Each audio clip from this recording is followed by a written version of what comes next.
नमस्ते, राधे राधे साथियों। Target with Partha में आप सबका स्वागत और अभिनंदन है। साथियों, इस वीडियो में आपको घटनासार मैगजीन का राष्ट्रीय और अंतर्राष्ट्रीय घटनाक्रम, इन दोनों को निचोड़ के सार उपलब्ध कराया जा रहा है। एक मैगजीन का एक बड़ा हिस्सा ये दोनों हिस्से कवर कर लेते हैं, तो आपकी सहूलियत के लिए इस वीडियो में इन्हीं दोनों का सार आपको उपलब्ध कराया जा रहा है। चाहे जो परीक्षा हो, यूपीपी हो या समीक्षा अधिकारी हो या यूपीपीसीएस प्री या फिर कोई अन्य परीक्षा, उन सभी के लिए यह करंट अफेयर्स आपके लिए लाभदायक सिद्ध होगा। तो वीडियो को अंत तक देखिएगा और लोगों तक ज़्यादा से ज़्यादा शेयर कीजिएगा। तो सबसे पहले श्रीनगर को देखते हैं। ये क्यों चर्चा में रहा है? क्योंकि इसको विश्व शिल्प शहर घोषित किया है। किसने किया है? तो विश्व शिल्प परिषद ने जो है इसको विश्व शिल्प शहर घोषित किया है, ताकि हथकरघा, हस्तशिल्प और यहाँ के पर्यटन को बढ़ावा मिल सके। शिल्प शहर क्यों घोषित किया है? क्योंकि दोस्तों यहाँ पर शिल्प जो है अपनी उत्तम अवस्था में है। इससे पहले दोस्तों जयपुर, जेपी का मतलब है जयपुर, मलप्पुरम और मैसूर, इन तीन को जो है शिल्प शहर घोषित किया जा चुका है। श्रीनगर जो है वो चौथा शहर बना है। Memory of the world register, ये यूनेस्को की एक पहल है। दस्तावेजी विरासत, जो दस्तावेज हमारे साहित्य से संबंधित हैं, ऐसी विरासत को संरक्षित करने के लिए या फिर उसकी सुरक्षा के लिए 1992 में यूनेस्को ने जो है इसकी शुरुआत करी थी। अभी चर्चा में क्यों है दोस्तों? क्योंकि इसने भारत के रामचरितमानस, पंचतंत्र और सहृद लोकलोचन, इन तीन को इस विरासत की सूची में शामिल किया है। मानस के लेखक आप सभी जानते हैं, भगवान तुलसीदास जी। पंचतंत्र विष्णु शर्मा जी, इसमें कहानियाँ हैं, आप सबने खूब पढ़ा होगा इतिहास में। सहृद लोकलोचन आनंदवर्धन, इसमें कश्मीर के जो लोग हैं, जो वहाँ का शासन प्रशासन है, उसके बारे में उल्लेख है। तो इन तीन ग्रंथों को या फिर पुस्तकों को इस सूची में शामिल किया गया है, दस्तावेजी विरासत की सूची में शामिल किया गया है। चारों रजिस्टर में शामिल हो गए हैं। कहाँ दोस्तों ये काम हुआ है? तो उलान बटोर, आप सब जानते हैं, ये मंगोलिया की राजधानी है। वहाँ पर विश्व स्मृति समिति की 10वीं बैठक हुई, वहाँ पर यह निर्णय लिया गया। अब दोस्तों इंटरनेट शटडाउन को देखते हैं। ये भी एक रिपोर्ट जारी की गई जिसके तहत हमको पता लगा कि कहाँ कितना शटडाउन हुआ है। तो एक संस्था है एक्सेस नाउ, उसने इस रिपोर्ट को जारी किया है और कहा है कि इंडिया लगातार 6ठे वर्ष मैक्सिमम शटडाउन वाला देश बना है। दूसरा स्थान म्यांमार का है, तीसरा स्थान ईरान का है, याद रखिएगा। भीष्म की बात करते हैं दोस्तों, तो इंडियन एयरफोर्स IAF का पोर्टेबल अस्पताल है। पोर्टेबल बोले तो लाने ले जाने में जिसको सहूलियत रहती है उसको पोर्टेबल कहते हैं। इसका सफल परीक्षण किया है। पैराशूट से धरातल पर उतारने का सफल परीक्षण कहाँ किया गया है? उत्तर प्रदेश के आगरा में किया गया है। तो जो प्रभावित क्षेत्र होंगे, आपदाग्रस्त क्षेत्र होंगे, वहाँ पर स्वास्थ्य सुविधाएं सुनिश्चित कराने के लिए इस अस्पताल को बनाया गया है दोस्तों, और इसको पैराशूट से जो है हवाई जहाज के जरिए वहीं पर उतार दिया जाएगा। तो दुर्गम क्षेत्रों में चिकित्सीय सहायता उपलब्ध कराने के लिए इसको बनाया गया है। यहाँ पर भीष्म की फुल फॉर्म देख लेते हैं, भारत हेल्थ इनिशिएटिव फॉर सहयोग, हित एंड मैत्री, याद रखिएगा। पिरूल लाओ और पैसे पाओ, ये एक अभियान है दोस्तों। उत्तराखंड सरकार ने इसको लॉन्च किया है वनाग्नि रोकने के लिए। वनाग्नि को दावानल भी कहते हैं दोस्तों, दावानल भी कहते हैं, जंगल की आग। तो पिरूल क्या है? यहाँ पर पिरूल जो है दोस्तों वो चीड़ की पत्तियाँ हैं। तो जब लोग इसको जंगल से इकट्ठा करके लाएंगे तो उनको पैसा मिलेगा, और पैसा मिलेगा तो वो बड़ी मात्रा में इसको लाने के लिए प्रोत्साहित होंगे। और लाएंगे क्यों दोस्तों? सरकार मंगा क्यों रही है? क्योंकि ये पत्तियां जो हैं आग के लिए जिम्मेदार होती, बहुत तेज़ी से आग पकड़ती हैं और व्यापक स्तर पर जो है जंगल को प्रभावित करती हैं। सौर ऊर्जा उत्पादन दोस्तों, वैश्विक विद्युत समीक्षा हुई 2024 के नाम से। तो 2023 में सौर ऊर्जा उत्पादक देश घोषित किए गए हैं इस समीक्षा के अकॉर्डिंग। तो उसमें चाइना पहले स्थान पर है उत्पादन के मामले में, दूसरे स्थान पर USA है, और तीसरे स्थान पर हमारा प्यारा भारत महान, और चौथे स्थान पर जापान है। इससे पहले दोस्तों जापान तीसरे स्थान पर था, हमने जो है जापान को पीछे छोड़ दिया है। महाराष्ट्र क्यों चर्चा में रहा है? यहाँ के पहले संविधान पार्क का उद्घाटन कहाँ किया गया है? पुणे में किया गया है। संविधान पार्क जैसा कि नाम से ही जाहिर है, यहाँ पर संविधान पर आधारित थीम का प्रदर्शन होगा, जो लोगों को संवैधानिक जो अधिकार हैं उनके, जो उनके कर्तव्य हैं, उनसे परिचित कराएगी। आईसी क्या है दोस्तों? All India survey on higher education. Higher education पर एक सर्वे है, किसके द्वारा कराया जाता है? शिक्षा मंत्रालय के द्वारा, और उसी ने इसको जारी किया है आईसी को। तो दोस्तों इसमें क्या है? हायर एजुकेशन मतलब उच्च शिक्षा से संबंधित आंकड़े दिए जाते हैं। तो एक आंकड़ा जो आपको याद रखना है, उच्च शिक्षा के नामांकन में वृद्धि देखी गई है पिछले वर्षों की तुलना में। ये वृद्धि 28% की है, और ये जो नामांकन हुए हैं, कुल नामांकन हायर एजुकेशन में 4.33 करोड़ हुए हैं। आईसी जो है दोस्तों 2011 से प्रतिवर्ष कराया जाता है, याद रखिएगा। MTHL दोस्तों, मुंबई ट्रांस हार्बर लिंक इसकी फुल फॉर्म है, आल्सो कॉल्ड अटल सेतु। जनवरी 2024 में मोदी जी ने इसका उद्घाटन किया। देश में समुद्र पर बना सबसे लंबा ये सेतु है। इसकी लंबाई है 21.8 किलोमीटर और ये 6 लेन है, और 21.8 किलोमीटर में इसका 16.5 किलोमीटर का हिस्सा समुद्र पर बनाया गया है, और 5.5 किलोमीटर का हिस्सा जमीन पर यानी कि धरातल पर बनाया गया है। इसको हम आंख वाली दृष्टि में बेहतर तरीके से कर चुके हैं। इसकी लागत कितनी रही है? तो 18,000 करोड़, और इस लागत का 80% जो है जापान इंटरनेशनल नाम की कंपनी दे रही है, और 20% जो है केंद्र और राज्य दोनों मिलकर योगदान कर रहे हैं। ये जो है दक्षिण मुंबई के सेवरी को नाहवा सेवा से जोड़ता है। इससे पूर्व भूपेन हजारिका जो कि असम में है, जो कि ब्रह्मपुत्र नदी पर है, ये भारत का सबसे लंबा सेतु था। स्वच्छ सर्वेक्षण दोस्तों मोस्ट इंपॉर्टेंट है, 11 जनवरी को जारी किया गया। वाई राष्ट्रपति बोले तो द्रौपदी मुर्मू के द्वारा जारी किया गया और इसमें जो है 4477 शहरों का मूल्यांकन किया गया, उनकी सफाई का, उनकी स्वच्छता का मूल्यांकन किया गया। तो आपको ये आंकड़ा भी याद रखना है, जिसमें 88 गंगा शहर शामिल हैं, मतलब ऐसे शहर जो गंगा के किनारे अवस्थित हैं। और इसमें पहला स्थान इंदौर और सूरत को संयुक्त रूप से दिया गया है और इंदौर जो है वो लगातार 7वीं बार इसमें पहला स्थान प्राप्त किया है। इंदौर की स्थापना होलकर राजवंश के द्वारा की गई थी। तो पहला स्थान इंदौर और सूरत को मिला है, दूसरा स्थान तो होगा ही नहीं, फिर तीसरा स्थान सीधे नवी मुंबई को और चौथा स्थान विशाखापत्तनम। BKP का मतलब है विशाखापत्तनम। तो कभी कभी आपको ऑर्डर मेंटेन करने के लिए भी प्रश्न में दे दिया जाता है। राज्यों की बात करें दोस्तों तो महाराष्ट्र पहले स्थान पे है, MP दूसरे स्थान पे है, छत्तीसगढ़ तीसरे स्थान पे है और UP जो है वो 9वें स्थान पे है। निम्न प्रदर्शन किसने किया है तो अरुणाचल प्रदेश ने किया है। 5 स्टार रेटिंग जो है किसको प्राप्त हुई है अवशिष्ट निपटान के मामले में तो ग्रेटर नोएडा को, ये भी याद रखिएगा। और इसका मिशन गीत क्या है, नया संकल्प है नया प्रकल्प है, जिसके गायक कैलाश खेर जी हैं। मिशन गीत को भी याद रखिएगा। वेटलैंड सिटी प्रमाणन, वेटलैंड सिटी ऐसी सिटी जहाँ वेटलैंड हैं, जहाँ पर आर्द्र भूमियाँ हैं। तो ये प्रमाणन मतलब जब सर्टिफिकेट मिल जाता है तो उसको वेटलैंड सिटी घोषित कर दिया जाता है। तो रामसर कन्वेंशन के कोप 12 में जो है इसको शुरू किया गया था, इस पहल को शुरू किया गया था। ऐसे शहर जो वेटलैंड की सुरक्षा करने के लिए अपनी अच्छी रणनीतियाँ बनाएं, बेहतर प्रयास करें, उनको जो है शामिल किया जाता है। अभी चर्चा में क्यों है, क्योंकि जो पर्यावरण वन और जलवायु परिवर्तन मंत्रालय है उसने 3 शहरों के नामांकन पेश किए हैं। ये कौन कौन से 3 शहर हैं, आपको तीनों याद रखने हैं, भोपाल, इंदौर और उदयपुर। उदयपुर दोस्तों राजस्थान का है, बाकी दोनों मध्य प्रदेश के हैं। अब यहाँ की आर्द्र भूमियों को भी आपको याद कर लेना है, भोज आर्द्र भूमि, इंदौर की सीरपुर आर्द्र भूमि या फिर झील। तो एक एक है दोनों में। उदयपुर में दोस्तों 5 हैं, इन 5 के नाम आपको याद रखने हैं। एक तो है पिछौला आर्द्र भूमि, दूसरी है फतेह सागर, तीसरी है रंग सागर, चौथी है स्वरूप सागर और दूध तलाई। आर्द्र भूमि आप सभी जानते हैं, आर्द्र भूमि दलदली स्थल होते हैं जो जैव विविधता की दृष्टि से महत्वपूर्ण होते हैं। तेंदुआ की गणना दोस्तों, इस पर रिपोर्ट जारी हुई है फरवरी 2024 में। किसने जारी की है तो पर्यावरण वन और जलवायु परिवर्तन मंत्रालय ने जारी की है। 2022 में कहा गया है कि तेंदुओं की संख्या 13,874 है। पिछले वर्षों की तुलना में इसमें लगभग 8% यानी कि 7.95% की वृद्धि हुई है। याद रखने के लिए आप पूरा याद रखिएगा 8%। मैक्सिमम संख्या जो है दोस्तों मध्य भारत और पूर्वी घाट में बताई गई है। तेंदुओं की गिरावट जो है दोस्तों वो गंगा के मैदान में दर्ज की गई है। मैक्सिमम संख्या दोस्तों राज्यों की बात करें तो MP में सर्वाधिक है, दूसरा स्थान महाराष्ट्र का है, तीसरा स्थान कर्नाटक का है। UP में कुल 371 तेंदुए हैं, बिहार में 86 हैं और बिहार में दोस्तों इस गणना में गिरावट भी दर्ज की गई है, तो बिहार वाले इसको विशेष रूप से याद रखें। मराठाओं के किले दोस्तों क्यों चर्चा में हैं, इनके 12 किलों को यूनेस्को की विश्व विरासत सूची के लिए नामांकित किया गया है। तो दोस्तों 300 से ज़्यादा, 390 से अधिक हैं, उनमें से 12 को जो है इसमें शामिल किया गया है, नामांकित किया गया है। ये कहाँ से हैं, महाराष्ट्र से हैं। किलों का नेटवर्क जो है दोस्तों मराठा सैन्य परिदृश्य के नाम से जाना जाता है, ये भी याद रखिएगा। Boeing India engineering and technology centre, Boeing आप सब जानते हैं जहाज बनाने वाली, हवाई जहाज बनाने वाली USA की कंपनी है। अभी चर्चा में क्यों है, क्योंकि मोदी जी ने इसके एक सेंटर का उद्घाटन कर्नाटक के बेंगलुरु में किया है। और हवाई जहाज और दोस्तों बेंगलुरु के तुमकुर, पिछली बार ये क्वेश्चन पूछा गया है, तुमकुर, वहाँ पर हिंदुस्तान एरोनॉटिक्स लिमिटेड की सबसे बड़ी इकाई का उद्घाटन भी मोदी जी ने किया था, जो एशिया की सबसे बड़ी हेलीकॉप्टर निर्माण कंपनी है, निर्माण इकाई है। तो हवाई जहाज निर्माण और प्रशिक्षण जो है यहाँ पर दिया जाएगा और यहीं पर मोदी जी ने बोइंग सुकन्या कार्यक्रम की शुरुआत की। इस कार्यक्रम के तहत महिलाओं को एरोनॉटिक्स क्षेत्र में आगे बढ़ने के लिए, अपना करियर बनाने के लिए प्रोत्साहित किया जाएगा, उन्हें छात्रवृत्ति दी जाएगी और अन्य सुविधाएं भी प्रदान की जाएंगी। फिर दोस्तों सेला सुरंग की बात करें, सेला सुरंग जो है इंडिया की सर्वोच्च सुरंग है। इस सर्वोच्च सुरंग के रूप में मान्यता दी गई है by international book of honour, जो कि इंग्लैंड की है, अरुणाचल प्रदेश में स्थित है। निर्माण इसका बॉर्डर रोड ऑर्गेनाइजेशन यानी कि BRO ने किया है और उद्घाटन जो है मोदी जी ने मार्च 2024 में किया था। इनसैट 3DS जो है दोस्तों मौसम निगरानी उपग्रह है, इसरो का है। GSLV F-14 से इसको सफलतापूर्वक प्रक्षेपित किया गया। मौसम निगरानी के साथ साथ पानी, भूमि इत्यादि की भी निगरानी करेगा। फारसी भाषा दोस्तों क्यों चर्चा में है, क्योंकि इसको 7वीं शास्त्रीय भाषा के रूप में शामिल किए जाने की घोषणा की गई है और नई शिक्षा नीति 2020 के तहत ये घोषणा की गई है। हमारी कुल शास्त्रीय भाषाएं पहले से 6 हैं, उन 6 में कौन कौन है पहले देख लेते हैं। शास्त्रीय भाषा क्या है, तो लगभग 1500 से 2000 वर्ष पुरानी होनी चाहिए भाषा और हमारे साहित्य में उसका इस्तेमाल होता रहा हो।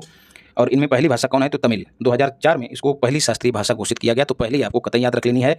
फिर तेलुगु, कन्नड़ और मलयालम, तो ये 4 जो हैं ये एकदम दक्षिण भारत की हैं, ऐसे याद रखना है। और संस्कृत 2008 में शामिल हुई है, इसको भी याद रखना है। और उड़िया जो है वो नवीनतम शास्त्रीय भाषा, जो कि 2014 में इसको शास्त्रीय भाषा का दर्जा दिया गया। न्यू एजुकेशन पॉलिसी में जो है दोस्तों 2020 में आई है। फारसी, पाली और प्राकृत 3 भाषाओं को शास्त्रीय भाषाओं के रूप में शामिल करने का प्रस्ताव रखा गया था। उनमें से एक फारसी अभी उठा ली गई है। इसकी घोषणा जो है S जयशंकर ने तेहरान, जो कि ईरान की राजधानी है, वहाँ पर की और ईरान की ही भाषा है फारसी, ये भी याद रखिएगा। अब देख लेते हैं लोकसभा चुनाव, यहाँ से भी क्वेश्चन बनने की प्रबल संभावना है। 18वीं लोकसभा है ये। मोदी जी ने शपथ ग्रहण की कब, किस तारीख को, तो 9 जून को। 4 जून को नतीजे आए थे। नेहरू के बाद मोदी जी दूसरी दूसरे ऐसे व्यक्ति हैं जो तीसरी बार पीएम बने हैं, याद रखिएगा। बीजेपी को 240 सीटें मिली हैं और एनडीए को 293। आप सबको पता है बीजेपी का ही अलायंस है एनडीए, तो अपने आप तो बहुमत में नहीं आ सकी, लेकिन इसका जो गठबंधन जो अलायंस है उसने बहुमत प्राप्त कर लिया है। कांग्रेस को 99 सीटें प्राप्त हुई हैं।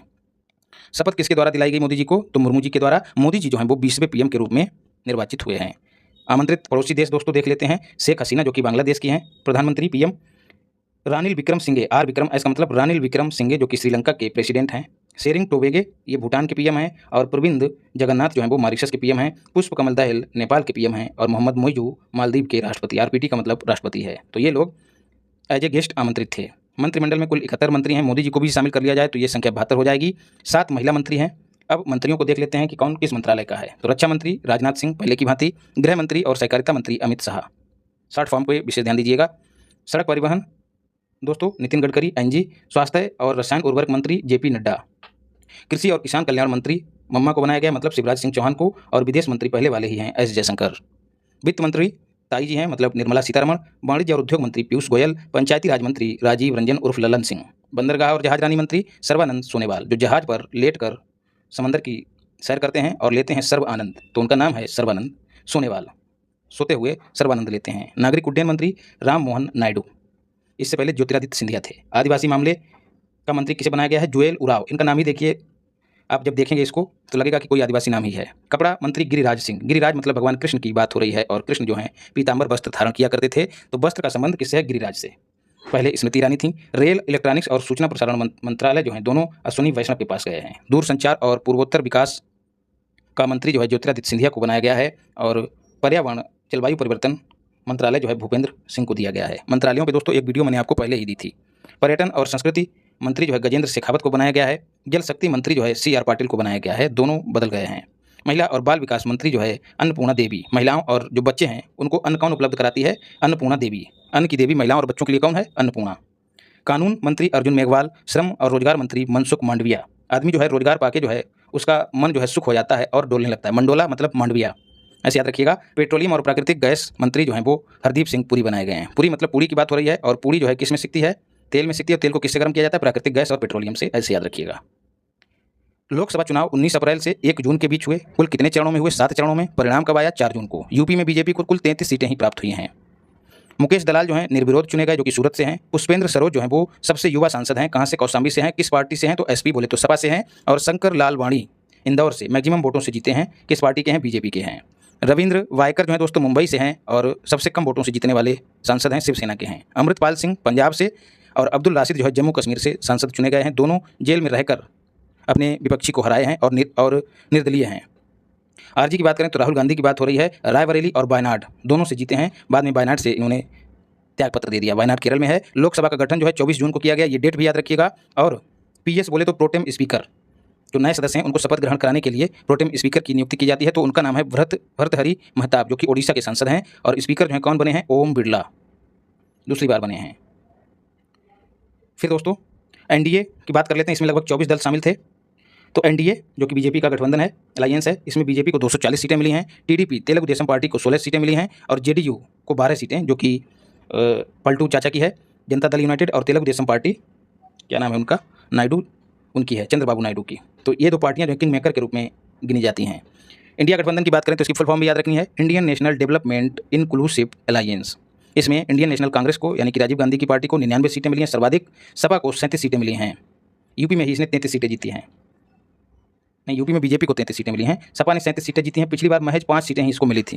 तृणमूल कांग्रेस को 29 सीटें मिली हैं और डीएमके को 22 सीटें मिली हैं। और जो अन्य दल हैं जो कि इस गठबंधन में शामिल हैं उनको कम सीटें मिली हैं। महिलाएं दोस्तों 543 में 74 सांसद जो हैं वो महिलाएं हैं। आपको ये आंकड़ा याद रखना है। बीजेपी को सर्वाधिक, ये महिलाएं बीजेपी से हैं। दूसरे स्थान पे कांग्रेस है, इंडियन नेशनल कांग्रेस। पिछली बार 78 महिलाएं थीं, तो इस बार 4 महिलाओं की कमी है। मैक्सिमम नोटा जो है दोस्तों इंदौर शहर में दबाया गया। केरल में बीजेपी पहली सीट जीती है। ये भी ध्यान देने योग्य या ध्यान रखने योग्य बात है। तमिलनाडु, मिजोरम, मेघालय, मणिपुर और नागालैंड और सिक्किम, यहाँ पर एनडीए ने एक भी सीट नहीं जीती है। अरुणाचल प्रदेश, ओडिशा, सिक्किम और अरुणाचल प्रदेश में लोकसभा के साथ साथ विधानसभा चुनाव भी हुए। ये आंकड़ा भी, ये फैक्ट भी आपको याद रखना है। सिक्किम में कुल 32 सीटें हैं। वहाँ पर क्रांतिकारी मोर्चा से सीएम बने हैं कौन? PS तवांग, प्रेम सिंह तवांग। 60 सीटें ओडिशा में हैं। वहाँ पर बीजेपी की सरकार बनी है, लगभग 24 साल बाद बनी है। तो यहाँ पर जो सीएम बने हैं वो मोहन चरण मांझी। आपको सीएम का नाम याद रखना है, आपको विधानसभा सीटों की संख्या याद रखनी है और पार्टी का नाम भी याद रखना है। अरुणाचल प्रदेश में दोस्तों कुल 147 सीटें हैं, नहीं, अरुणाचल प्रदेश में 60 सीटें हैं और उड़ीसा में 147। यहाँ पे ये देखिए एरो से बताया है, उड़ीसा में 147 सीटें हैं और सरकार बनी है बीजेपी की मोहन चरण मांझी। और अरुणाचल प्रदेश में 60 सीटें हैं और सरकार बनी है बीजेपी की, पेमा खांडू सीएम है। आंध्र प्रदेश, एएनपी का मतलब आंध्र प्रदेश, कुल 175 सीटें हैं, टीडीपी की सरकार बनी है, चंद्रबाबू नायडू सीएम बने हैं। कोझिकोड की बात करें दोस्तों तो इंडिया का पहला साहित्य शहर इसको घोषित किया गया है, मूर्तियों का शहर भी इसको कहा जाता है। इसका पुराना नाम कालीकट था, ये भी याद रखिएगा, और इसको पहले क्रिएटिव सिटीज़ के नेटवर्क में भी शामिल किया जा चुका है। लोक परीक्षा अधिनियम 2024 पेपर लीक कराने के खिलाफ ये अधिनियम बना है, 21 जून को लागू हुआ है। द्रौपदी मुर्मू ने इसको कब मंजूरी दी थी तो 12 फरवरी, दोनों डेट याद रखिएगा। और इस तरह के कृत्य में संलिप्त रहने वाले व्यक्ति को 10 साल की सजा और 1 करोड़ रुपए का जुर्माना रहेगा। स्मृति वन की बात करें दोस्तों तो ये भुज में है। भुज कहाँ है? गुजरात में। भूकंप स्मारक संग्रहालय है, अभी चर्चा में क्यों है? इसको सबसे खूबसूरत 7 संग्रहालयों में शामिल किया गया है। स्मृति वन का उद्घाटन मोदी जी ने 2022 में किया था। इसको स्मृति वन क्यों कहा जाता है? क्योंकि 2001 में कच्छ में जो भूकंप आया था उसमें जो लोग मारे गए उनकी याद में इसको लगाया गया है, इसलिए इसको स्मृति वन कहा जाता है। जलवायु घड़ी की बात करें तो इंडिया की सबसे बड़ी जलवायु घड़ी जो है पृथ्वी दिवस कब मनाया जाता है? 22 अप्रैल को मनाया जाता है। इस दिन इसका उद्घाटन किया गया, CSIR भवन जो कि दिल्ली में है वहाँ पर इसका उद्घाटन किया गया। जलवायु के विभिन्न मानकों के आधार पर ये जलवायु परिवर्तन पर निगरानी रखने में मदद करेगी, मतलब बताती रहेगी, हमको चेताती रहेगी कि अब क्या होने वाला है, मतलब हम कितना आगे बढ़ाए हैं और हमारी क्या स्थिति है, ये सब बताती रहेगी। एक तरह से कहें कि जलवायु परिवर्तन के प्रति ये संवेदनशील है। तिरुवनंतपुरम अंतर्राष्ट्रीय हवाई अड्डा दोस्तों जीरो वेस्ट टू लैंडफिल की मान्यता प्राप्त करने वाला इंडिया का पहला अंतर्राष्ट्रीय हवाई अड्डा बना है। जीरो वेस्ट टू लैंडफिल मतलब गड्ढे में जो कचरा है वो नहीं भरता है। ये क्यों नहीं भरता है? क्योंकि इसने बेहतर अपशिष्ट प्रबंधन को, बेहतर स्ट्रेटजी को अपनाया है। तो ये कचरा गड्ढे में नहीं भरता बल्कि उसका प्रबंधन करता है, उसको पुनर्चक्रित करता है। तो ऐसा करने वाला ये भारत का पहला अंतर्राष्ट्रीय हवाई अड्डा बना है। रेलवे पुल की बात करें दोस्तों तो आप सबको पता है चिनाब नदी पे है, झारखंड नहीं यार, जम्मू कश्मीर और इंडिया का रेल पुल है ये, मतलब जम्मू कश्मीर को शेष भारत, शेष इंडिया से जोड़ता है। दुनिया का सर्वोच्च सबसे ऊंचा पुल है। अभी क्यों चर्चा में? इसका परीक्षण पूरा हो चुका है। इसकी आपको लंबाई याद रखनी है 1.3 किलोमीटर और चिनाब के जो तल है उसका, उससे इसकी हाइट जो है मतलब एच जो है वो 359 किलोमीटर है। ये भूकंप रोधी है और विस्फोट रोधी भी है। आप सबको पता है धमाके होते रहते हैं, इसलिए इसको विस्फोट रोधी बनाया गया है। राष्ट्रीय भारतीय चिकित्सा विरासत संस्थान कहाँ स्थित है? पहला सवाल तो यह हैदराबाद में है। WHO ने पारंपरिक चिकित्सा अनुसंधान के लिए WHO का सहयोगी केंद्र इसको घोषित किया है, याद रखिएगा। कृषि भूमि की बात करें तो कृषि और भूमि क्या है दोस्तों? डीडी किसान जो चैनल है उसके द्वारा इनको AI एंकर घोषित किया गया है। तो कृषि और भूमि क्या है? दोनों आर्टिफिशियल इंटेलिजेंस आधारित एंकर हैं, मतलब ये जीवित पुरुष या महिला नहीं है। ये भी खबरें सुनाएंगे कृषि से संबंधित, लेकिन इनमें प्राण नहीं होंगे, एक तरह से मशीनें हैं। अब बात करें इंडिया और इटली की दोस्तों, दोनों के बीच प्रवासन और आवाजाही से संबंधित समझौते को इंडिया की कैबिनेट ने मंजूरी दी है। तो जो अवैध प्रवासन हुआ करता था दोनों के बीच उस पर कंट्रोल होगा और जो काम करने वाले वहाँ लोग जाते हैं हमारे यहाँ के उनको सहूलियत भी प्राप्त होगी। नागी और नकटी जो है दोस्तों नए रामसर स्थल घोषित किए गए हैं। बिहार के दोनों पक्षी अभयारण्य हैं। नागी 81वां रामसर साइट घोषित हुआ है और नकटी 82वां रामसर साइट घोषित हुआ है। तो बात करें भारत में कुल रामसर साइट की तो कितने हो गए हैं? 82। एक्सपो साइट की बात करें तो इंडिया का पहला एक्सरे पोलराइमीटर सैटेलाइट है जो एक्सरेज हैं उनके ध्रुवीकरण की जांच करेगा। 1 जनवरी 2024 को लॉन्च हुआ था, नए साल पे लॉन्च हुआ था, इसलिए आपको ये डेट भी याद रखनी है। किस व्हीकल से लॉन्च किया गया था, किस रॉकेट से लॉन्च किया गया था? तो PSLV C58 से लॉन्च किया गया था। एक्सरे स्रोतों के ध्रुवीकरण की जांच करेगा, ब्लैक होल और न्यूट्रॉन तारों का भी अध्ययन करेगा। USA के बाद ऐसा करने वाला भारत दूसरा देश बना है, आपको ये बात भी याद रखनी है। पार्वती, काली सिंध और चंबल तीनों नदियों को लिंक किया जा रहा है, तो ये एक लिंक परियोजना है। मध्य प्रदेश, राजस्थान और केंद्र सरकार के बीच त्रिपक्षीय समझौता हुआ है और ये परियोजना जो है 75,000 करोड़ की लागत से तैयार होगी, जिसमें 90% योगदान केंद्र का होगा और 10% योगदान जो है वो राज्यों का होगा, ये भी याद रखिएगा। पेंच टाइगर रिजर्व दोस्तों इंडिया का पहला डार्क स्काई पार्क घोषित किया गया है। तो टाइगर रिजर्व, TR का मतलब टाइगर रिजर्व है। पेंच कहाँ है दोस्तों? तो मध्य प्रदेश और महाराष्ट्र दोनों में ये फैला है। तो ये पहला डार्क स्काई पार्क घोषित कर दिया गया है। डार्क स्काई पार्क ये एशिया का 5वां है, इंडिया का पहला है। डार्क स्काई पार्क क्या होते हैं? कृत्रिम प्रकाश प्रदूषण को सीमित करते हैं दोस्तों। जो हमारे द्वारा लाइटें और ये सब व्यवस्था की जाती है प्रकाश की, तो आप देखते होंगे रात भर प्रकाश बना रहता है, तो ये एक प्रकाश प्रदूषण को जन्म देता है। तो उससे मुक्त क्षेत्र को ही डार्क स्काई पार्क कहा जाता है। ये किसी पार्क में या फिर उसके पास का क्षेत्र होता है। तो पेंच टाइगर रिजर्व ऐसा ही पार्क बना है। डार्क स्काई रिजर्व की बात करें, ऊपर दोस्तों पार्क है और नीचे जो बात हो रही है वो डार्क स्काई रिजर्व की बात हो रही है। तो हानले बना है, इसको हम पहले भी पढ़ चुके हैं, जो कि लद्दाख में है। हिमालयन वुल्फ दोस्तों नाम से ही जाहिर है हिमालय की वुल्फ है। IUCN ने पहली बार इसका मूल्यांकन किया है और अपनी रेड लिस्ट में वल्नरेबल सुभेद श्रेणी में इसको रखा है। आल्सो कॉल्ड तिब्बती भेड़िया। ये लद्दाख और लाहौल स्पीति क्षेत्र में निवास करता है, रहता है, विचरण करता है। तालावीरा TPP का मतलब है थर्मल पावर प्लांट। आधारशिला भाई मोदी जी के द्वारा रखी गई है उड़ीसा के संबलपुर में। लागत इसकी 27,000 करोड़ होगी। अटपाडी संरक्षण रिजर्व जो है महाराष्ट्र ने इसकी स्थापना की घोषणा की है। सांगली जिले के अटपाडी क्षेत्र में इसको स्थापित किया जाएगा। स्टैचू ऑफ सोशल जस्टिस की बात करें तो आंध्र प्रदेश के सीएम जगन मोहन रेड्डी ने इसका उद्घाटन किया है। स्वाभाविक सी बात है, उद्घाटन कहाँ होगा आंध्र प्रदेश में ही हुआ होगा। तो आंध्र प्रदेश के विजयवाड़ा में इसका उद्घाटन स्वराज मैदान में किया गया। अम्बेडकर की 206 फीट ऊंची ये प्रतिमा है। निर्माण इसका राम भी सुतार ने किया है, जिन्होंने स्टैचू ऑफ यूनिटी का भी निर्माण किया है, जो कि गुजरात में है। वल्लभ भाई पटेल की प्रतिमा है। त्रिशूल की बात करें दोस्तों तो केरल का शहर है। इंडिया का पहला ग्राफीन केंद्र यहाँ पर बनाने की घोषणा की गई है। और ये घोषणा किसके द्वारा की गई है? इलेक्ट्रॉनिक्स और सूचना प्रौद्योगिकी मंत्रालय के द्वारा की गई है। कार्बन का अपर रूप होता है ग्राफीन, और ये विद्युत का सुचालक होता है। ये विभिन्न क्षेत्रों, औद्योगिक क्षेत्रों में इस्तेमाल किया जाता है। नैनोटेक अंतर्राष्ट्रीय घटनाक्रम हम लोग कंप्लीट करेंगे। तो G7 शिखर सम्मेलन की बात करते हैं। ये किस क्रम का था? तो 50वें क्रम का था, पहला क्वेश्चन। दूसरा, इसका आयोजन कहाँ हुआ? तो इटली के अपुलिया के फसानो शहर के बार्गो इग्नाजिया में इसका आयोजन हुआ। जैसे अपने प्रांत होता है, प्रांत के बाद जिला होता है, जिला के बाद कोई छोटा सा शहर या कस्बा होता है, ठीक वैसे ही है बार्गो इग्नाजिया।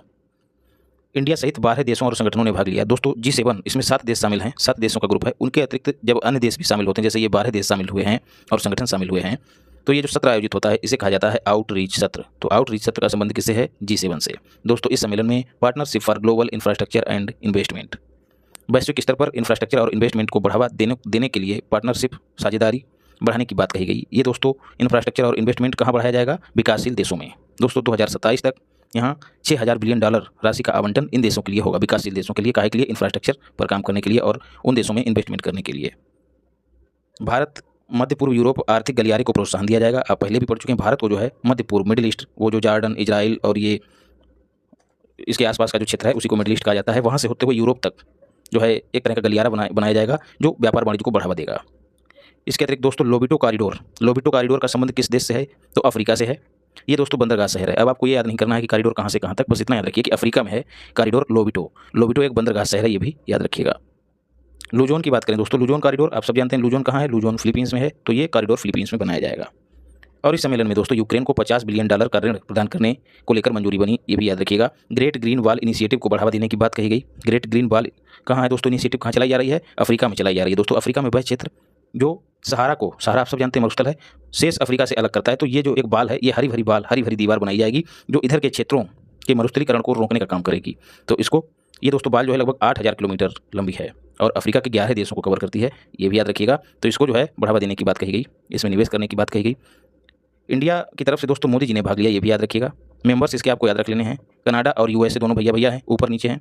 फिर फ्रांस हो गया, जापान, जर्मनी, तो कुल 5 यहाँ पर हो गए। 2 और बढ़ा लीजिएगा, एक हो गया UK और एक हो गया इटली। तो कुल 7 देश अपने नाम के अनुरूप इसके सदस्य हैं। भूटान यात्रा की बात करें दोस्तों तो मार्च 2024 में भूटान के जो प्रधानमंत्री हैं शेरिंग टोब्गे, इन्होंने दोस्तों भारत की यात्रा करी, नहीं मोदी जी ने वहाँ की यात्रा करी। तो वहाँ के जो PM हैं वो शेरिंग टोब्गे हैं और जो नरेश हैं वो जिग्मे खेसर बांगचुक हैं। शॉर्ट फॉर्म में लिख दिया है, स्पेस कम था इस वजह से। तो आप ये दोनों नाम याद रखिएगा। और मोदी जी ने वहाँ पर परियोजनाओं के लिए अगले 5 साल में 10,000 करोड़ रुपए वित्तीय सहायता प्रदान करने की घोषणा की। इसके साथ ही दोनों देशों के बीच अंतरिक्ष समझौता हुआ, अंतरिक्ष क्षेत्र में काम करने के लिए। और ऑर्डर ऑफ ग्याल्पो जो वहाँ का सर्वोच्च नागरिक पुरस्कार है वो मोदी जी को प्रदान किया गया। और इसके साथ ही मोदी जी ने थिम्पू में चिल्ड्रेन अस्पताल का उद्घाटन किया। तो ये कुछ फैक्ट हैं जो मोदी जी ने भूटान यात्रा के दौरान समझौते किए, उनसे संबंधित हैं, सबके सब याद रखने हैं। अब पढ़ते हैं सिप्री रिपोर्ट को। सिप्री दोस्तों इसकी फुल फॉर्म याद रखिएगा, Stockholm International Peace Research Institute. ये रिपोर्ट 2024 जून में आई, 55वें क्रम की है। आप इसको छोड़ भी सकते हैं, 55वें को छोड़ सकते हैं। पिछले 5 साल में 9 देश जो परमाणु हथियारों से संपन्न हैं, न्यूक्लियर वेपन कंट्रीज हैं, उनके द्वारा हथियारों में जो निवेश किया गया उसमें 33% का इजाफा हुआ। 33% की वृद्धि भी याद रखिएगा। सर्वाधिक वृद्धि जो है USA ने की, ये भी याद रखिएगा। वैश्विक वृद्धि का अकेले 80% USA में हुई, याद रखिएगा। दूसरा स्थान चाइना का है, तीसरा रसिया का है। परमाणु हथियारों की संख्या की बात करें तो सबसे ज़्यादा रूस के पास है, दूसरे स्थान पर USA है, तीसरे स्थान पर चाइना है। इंडिया के पास कुल 172 हथियार हैं, परमाणु हथियार, और पाकिस्तान के पास 170, दोनों याद रखिएगा। ये 9 परमाणु संपन्न देश कौन कौन से हैं? तो एक तो इंडिया और पाकिस्तान दोनों भैया हो गए, USA, रसिया, UK, फ्रांस, चाइना, इजराइल और नॉर्थ कोरिया। हालांकि इसके पास संख्या बहुत कम है, लेकिन ये भी परमाणु हथियार संपन्न देशों की सूची में रखा जाता है। सिप्री की एक और रिपोर्ट दोस्तों मार्च में जारी हुई थी। उसमें कहा था कि 2019 से 23 के बीच सबसे बड़ा आयातक इंडिया है, दूसरे स्थान पर सऊदी अरब है, तीसरे स्थान पर कतर है। ये फैक्ट आपको याद रखना है। मैक्सिमम खर्च किस देश ने किया है हथियारों पर? तो USA, दूसरे स्थान पर चाइना, तीसरे स्थान पर रसिया, चौथे स्थान पर इंडिया। इंडिया का कुल $83.6 अरब रुपया खर्च हुआ है, जो पहले के मुकाबले 4.2% ज़्यादा है, वृद्धि हुई है। 2023 में वैश्विक खर्च जो है वो GDP का 2.3% है, और ये अगर प्रति व्यक्ति के रूप में बांटा जाए तो $306 प्रति व्यक्ति पड़ेगा, ये भी याद रखिएगा। टोटल खर्च जो है वो $2443 अरब का रहा है 19 से 23 के बीच में। तो आपको जो याद रखना है वो इंडिया वाला याद रखना है 4.2% की वृद्धि, और ये प्रति व्यक्ति वाला भी याद रखिएगा $306 प्रति व्यक्ति। टमटम ट्रैफिक इंडेक्स 2024। टमटम दोस्तों आपके यहाँ जो ई रिक्शा है उसको भी टमटम कहते होंगे, तो उसी से जोड़ के इसको याद रखिएगा। ये ट्रैफिक में लगने वाले समय के आधार पर इंडेक्स तैयार किया गया है। इसमें लंदन पहले स्थान पे है, मतलब वहाँ पर ट्रैफिक जब लगता है तो रास्ता तय करने में सर्वाधिक समय लगता है लंदन में, और इंडिया में बेंगलुरु है सबसे आगे। ये पूरे विश्व में 6वें स्थान पर रहा है। दिल्ली 44वें स्थान पर रहा है, तो बेंगलुरु ज़्यादा घिच पिच वाला शहर है, याद रखिएगा। भ्रष्टाचार बोध सूचकांक मोस्ट इंपॉर्टेंट है, जनवरी 2024 में जारी हुआ। आपको ये महीना और वर्ष एग्जाम के लिए नहीं बल्कि अपने जानने के लिए याद रखनी है, ताकि आप भेद कर सकें। जारी कौन करता है ये याद रखना है। TI का मतलब है ट्रांसपेरेंसी इंटरनेशनल, इसका हेडक्वार्टर जो है वो बर्लिन में है, तो ये इसको जारी करता है। डेनमार्क पहले स्थान पे है, फिनलैंड दूसरे स्थान पे है। इंडिया को 93वां स्थान प्राप्त हुआ है, पहले जो है 85वां स्थान प्राप्त हुआ था 2022 वाले में।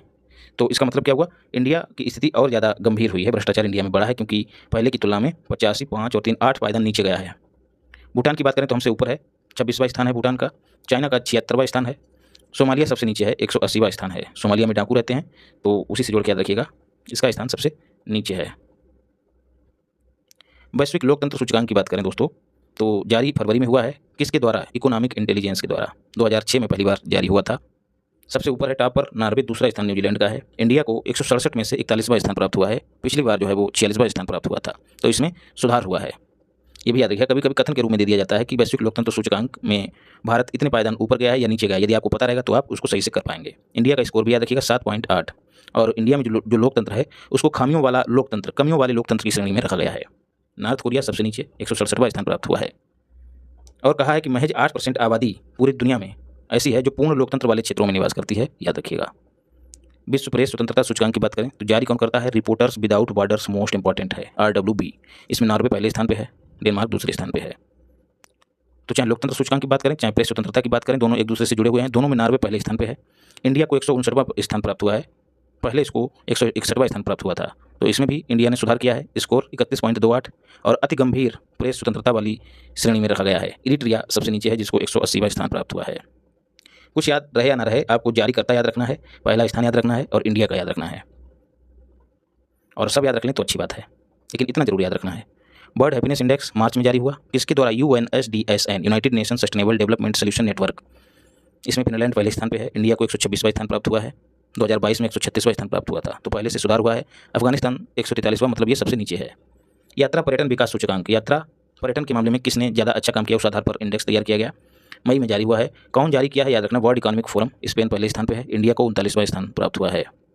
लाई चिंगते दोस्तों नाम से जाहिर है या तो ये चाइना से संबंधित हैं या जापान से, लेकिन दोस्तों ये ताइवान के, TWN का मतलब ताइवान है, वहाँ के नए राष्ट्रपति निर्वाचित हुए हैं। RPT का मतलब है राष्ट्रपति। ये केवल लिखने के लिए, मैं सहूलियत के लिए आपको शॉर्ट फॉर्म दे देता हूँ, ये कोई ऑथेंटिक नहीं है, बस सहूलियत रहे। करंट अफेयर है, पढ़ लेंगे, एग्जाम में आ जाएगा, बस छोड़ देना है, फेंक देना है इसको, अगली बार दूसरा याद करना है। तो चीन जो है दोस्तों पीपल्स रिपब्लिक ऑफ चाइना नाम देता है ताइवान को, याद रखिएगा, अपना हिस्सा मानता है, जबकि ताइवान जो है वो अपने आप को अलग मानता है। Gender gap index most important है, ये वर्ल्ड इकोनॉमिक फोरम जारी करता है। जून में जारी हुआ है। इंडिया को 129वां स्थान प्राप्त हुआ है, पिछले वर्ष 127वां था। आइसलैंड पहले स्थान पे हमेशा की तरह, और सूडान जो है सबसे नीचे गया है। तो यात्रा पर्यटन विकास सूचकांक और जेंडर गैप इंडेक्स दोनों वर्ल्ड इकोनॉमिक फोरम जारी करते हैं। और दोस्तों महिला जो जेंडर गैप इंडेक्स है दोस्तों, उसमें कहा गया कि महिलाएं जो है राजनीतिक सशक्तिकरण के रूप में महिलाओं का 65वां स्थान है, और ये जो है जारी किया जाता है 4 आधारों पर, आर्थिक भागीदारी, शिक्षा, स्वास्थ्य और राजनीतिक सशक्तिकरण। इन चारों क्षेत्रों में महिलाओं के साथ कितना भेदभाव होता है, इस आधार पर जारी किया जाता है, याद रखिएगा। मानव विकास सूचकांक मोस्ट इंपॉर्टेंट है, 2023-24 के लिए जारी किया गया। जारी करता आपको याद रखना UNDP, United Nation Development Programme, 13 March 2024 को जारी हुआ। शीर्षक आपको याद रखना, Breaking the Gridlock. Switzerland पहले स्थान पे है, नॉर्वे दूसरे स्थान पे है। इंडिया को 134वां स्थान प्राप्त हुआ है, और इसका स्कोर 0.644 है। सोमालिया इसमें सबसे नीचे है, 193वां स्थान प्राप्त हुआ है, और इंडिया को मध्यम मानव विकास वाला देश घोषित किया गया है। नेपाल और पाकिस्तान को छोड़कर सभी पड़ोसी हमसे ऊपर हैं। जीवन प्रत्याशा जो है दोस्तों उसमें वृद्धि देखी गई है, जो पहले 67.2 थी वो अब 67.7 हो गई, आपको ये भी याद रखना है। प्रति व्यक्ति आय अब 6542 से बढ़कर $6951 हो गई है, याद रखिएगा। तो पहले वाला आप छोड़ सकते हैं, लेकिन ये वाला जरूर याद रखना है, वर्तमान में कितनी हो गई है। इसके संकेतक कौन कौन से हैं, जीवन प्रत्याशा, राष्ट्रीय आय, स्कूली शिक्षा के अपेक्षित वर्ष, और स्कूली शिक्षा के कुल वर्ष, औसत वर्ष, तो ये इसके संकेतक हैं। फिर है पर्यावरण प्रदूषण सूचकांक, इंपॉर्टेंट है, जारी कौन करता है, येल सेंटर ऑफ एनवायरनमेंट, जून में ही जारी हुआ है। इसमें एस्टोनिया को पहला स्थान, यूरोपीय देश है, लग्जमबर्ग दूसरे स्थान पे, जर्मनी तीसरे स्थान पे। इंडिया का चौथा स्थान है, तो 180 देशों में 176। पिछले वर्ष दोस्तों इंडिया को एकदम निचला स्थान 180वां स्थान प्राप्त हुआ था। देशों का मूल्यांकन 11 श्रेणियों में किया जाता है, बस ये संख्या याद रखिएगा, 11 श्रेणियाँ हम याद नहीं रख पाएंगे। वैश्विक शांति सूचकांक इंपॉर्टेंट है, इसको जारी कौन करता है, Institute for Economics and Peace, जून में जारी हुआ है। आइसलैंड पहले स्थान पे, आयरलैंड दूसरे स्थान पे। इंडिया को 163 देशों में 116वां स्थान प्राप्त हुआ है। यमन जो है सबसे नीचे, मतलब 163वां स्थान प्राप्त किया है। वैश्विक ऊर्जा संक्रमण सूचकांक 2024 जारी कौन करता है? World economic forum. देखो, ग्लोबल जेंडर गैप और पर्यटन विकास वाला सूचकांक और ये तीसरा वैश्विक ऊर्जा संक्रमण सूचकांक, तीनों वर्ल्ड इकोनॉमिक फोरम ने जारी किए हैं। तो वैश्विक ऊर्जा संक्रमण सूचकांक स्वीडन पहले स्थान पे है, मतलब जो वर्तमान में ऊर्जा इस्तेमाल करता है, ऊर्जा के जिस रूप को इस्तेमाल करता है, उस रूप को छोड़ के नवीकरणीय ऊर्जा की ओर कौन सा देश तेजी से आगे बढ़ रहा है, उस आधार पर इंडेक्स तैयार हुआ है। इंडिया को 63वां स्थान प्राप्त हुआ है, पहले 67वां प्राप्त हुआ था, मतलब 4 पायदान ऊपर स्थिति हुई है, सुदृढ़ स्थिति जो है वो सुदृढ़ हुई है। कांगो सबसे नीचे है। यूरोपीय संघ की बात करें तो प्रकृति बहाली कानून, जो प्रकृति से संबंधित जैसे आर्द्र भूमियाँ हैं, तालाब हैं, जंगल हैं, इन सब की बहाली, इन सब का फिर से जो है पुनरुत्थान किया जाएगा। तो इस तरह का कानून जो है यूरोपीय संघ में मंजूर कर लिया गया है। 2030 तक कहा गया है कि 30% आवास जो हैं, जो प्राकृतिक आवास हैं, उनकी स्थिति को बेहतर बनाया जाएगा, याद रखिएगा। सस्टेनेबल डेवलपमेंट रिपोर्ट 2024 जून में जारी हुई है। UNSDSN ने जारी की है, 9वां संस्करण है। कहा गया है, इंपॉर्टेंट है दोस्तों, इसको निबंध में भी इस्तेमाल कर सकते हैं। 17 जो SDG हैं, कहा गया है कि इन 17 में कोई भी 2030 तक प्राप्त नहीं होता दिखाई दे रहा है, ऐसा इस रिपोर्ट में कहा गया है। मात्र 16% ही प्रगति इन लक्ष्यों में दिखाई दे रही है। ब्रिक्स और नार्डिक देश जो हैं अच्छा प्रदर्शन कर रहे हैं। नार्डिक देशों में कौन कौन आता है? आइसलैंड, नॉर्वे, स्वीडन, फिनलैंड और डेनमार्क। और इस इंडेक्स में फिनलैंड पहले स्थान पे, स्वीडन दूसरे स्थान पे, इंडिया को 109वां स्थान और सूडान सबसे नीचे है, याद रखिएगा। विश्व प्रवासन रिपोर्ट दोस्तों जारी हुई है। International Organization for Migration IOM ने जारी की है और कहा है कि इंडिया ने मैक्सिमम प्रेषण प्राप्त किया है। प्रेषण मतलब जो विदेशों में हमारे लोग रह रहे हैं वो भारत में कितना पैसा भेजे हैं, इस मामले में इंडिया को पहला स्थान प्राप्त हुआ है। कुल $111 बिलियन जो है प्रेषण आया है, जिसको रेमिटेंस भी कहते हैं। तो इंडिया के सर्वाधिक प्रवासी किन देशों में है? UAE में है, दूसरा स्थान USA का है, तीसरा स्थान सऊदी अरब का है। मैक्सिमम प्रेषण प्राप्त करता देश, किन किन देशों को सर्वाधिक पैसा प्राप्त होता है? तो इंडिया पहले स्थान पे है, $111 बिलियन, दूसरा स्थान मैक्सिको का है और तीसरा स्थान चाइना का है। व्यस्ततम एयरपोर्ट्स की बात की गई है, ये रिपोर्ट जारी हुई अप्रैल में। सबसे व्यस्त हवाई अड्डा, व्यस्ततम हवाई अड्डा अटलांटा का है, USA में है। इंडिया में सबसे व्यस्त हवाई अड्डा कौन सा है? तो इंदिरा गांधी नेशनल एयरपोर्ट जो कि दिल्ली में है, इसको पूरे विश्व में 10वां स्थान प्राप्त हुआ है। यूनिवर्सिटी इम्पैक्ट रैंकिंग जून में रिपोर्ट जारी हुई है। SDG को फॉलो करने वाली जो यूनिवर्सिटी हैं उनको आधार बना के ये रैंक तैयार की जाती है।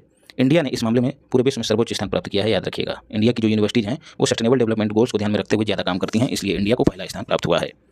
विश्व के 50 अमीर शहरों में सबसे ऊपर जो है न्यूयॉर्क है। भारत में सबसे अमीर शहर कौन सा है? जहाँ सर्वाधिक अमीर हैं वो मुंबई है, इसको पूरे विश्व में 24वां स्थान प्राप्त हुआ है, भारत में पहला स्थान प्राप्त हुआ है। क्लाउडिया शीनबाम या फिर क्लाउडिया शीन कह लिया जाए, मैक्सिको की पहली महिला राष्ट्रपति बनी है। कार्यकाल कितना होता है वहाँ पर? 6 वर्ष। ये पर्यावरण इंजीनियर भी हैं, सामाजिक कार्यकर्ता भी रही हैं और भी कई जो उपलब्धियाँ इनके नाम हैं। अल मखतूम अंतर्राष्ट्रीय हवाई अड्डा दुनिया का सबसे बड़ा हवाई अड्डा टर्मिनल जो है इस हवाई अड्डे पर बनेगा। कहाँ है? UAE में। टर्मिनल दोस्तों क्या होता है? हवाई अड्डा तो होता ही होता है, उसके और इर्द गिर्द का बड़ा क्षेत्र जहाँ पर जो हवाई अड्डे से संबंधित गतिविधियाँ हैं वो संपादित होती हैं। यूक्रेन शांति शिखर सम्मेलन इंपॉर्टेंट है दोस्तों, जून में आयोजित हुआ। कहाँ आयोजित हुआ? स्विट्जरलैंड के बुर्गेनस्टाक रिसॉर्ट में। रूस को नहीं बुलाया गया, याद रखिएगा। इंडिया की ओर से ना तो एस जयशंकर गए ना मोदी जी गए, वहाँ यहाँ के सचिव गए हैं। और इंडिया ने संयुक्त दस्तावेज जो जारी हुआ उस पर भी साइन नहीं किए हैं। क्रॉस का मतलब नहीं किए। युद्ध की समाप्ति और यूक्रेन की अखंडता और संप्रभुता को ध्यान में रखते हुए युद्ध की समाप्ति हो, इस मुद्दे पर सहमति बनाने का प्रयास किया गया। थाईलैंड की बात करें तो समलैंगिक विवाह को मंजूरी दे दी है और दक्षिण पूर्व एशिया में ऐसा करने वाला ये पहला देश बना है। एशिया की बात करें तो ये पूरी एशिया में ये तीसरा देश है। अन्य 2 देश कौन से? नेपाल और ताइवान। TWN का मतलब है ताइवान, NPL का मतलब है नेपाल। क्वाड के बाद दोस्तों एक और संगठन बना है, स्क्वाड। चाइना को घेरने के लिए बनाया गया नया संगठन है। इसमें कौन कौन शामिल है?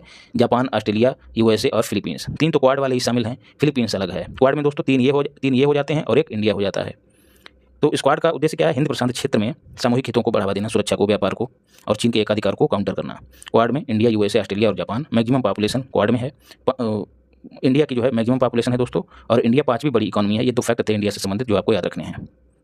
इकोसॉक क्या है दोस्तों? इकोनॉमिक एंड सोशल काउंसिल किसकी है? यूनाइटेड नेशन की है। इसमें 54 मेंबर्स होते हैं, 3 साल के लिए निर्वाचित होते हैं। ये कुछ एडिशनल चीज़ें जो आपको घटनासार में नहीं दी गई थी लेकिन आपको जाननी चाहिए। और इन देशों को निर्वाचित कौन करता है? तो UN महासभा, UN जनरल असेंबली। 17 सहायक निकायों में इंडिया को सफलता प्राप्त हुई है। तो जो इकोसॉक है इसमें और 17 छोटे बड़े निकाय हैं वो शामिल हैं।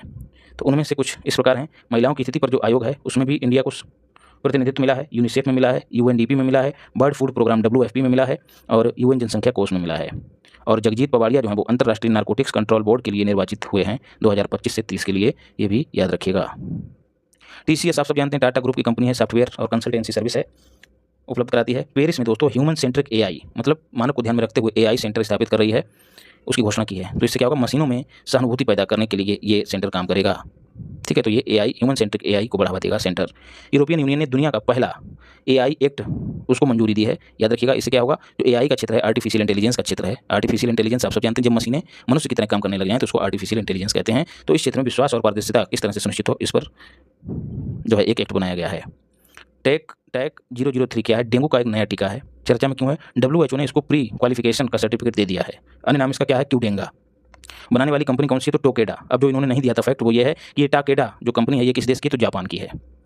इसके पहले दोस्तों सोनाफी फास्टर कंपनी ने डेंगू बनाया था, उसको भी ये सर्टिफिकेट मिल चुका है। तो ये दूसरी कंपनी है टैक 003 जो डेंगू को लेकर वैक्सीन बनाई है, वैक्सीन है डेंगू का। तो सोनाफी पास्टर ने डेंगू बनाया था। अब ये किस देश की कंपनी है सोनाफी पास्टर? तो ये फ्रांस की है। और ये जो टाक 003 है ये 6 से 16 वर्ष के बच्चों को दिया जाएगा, ये भी याद रखना है।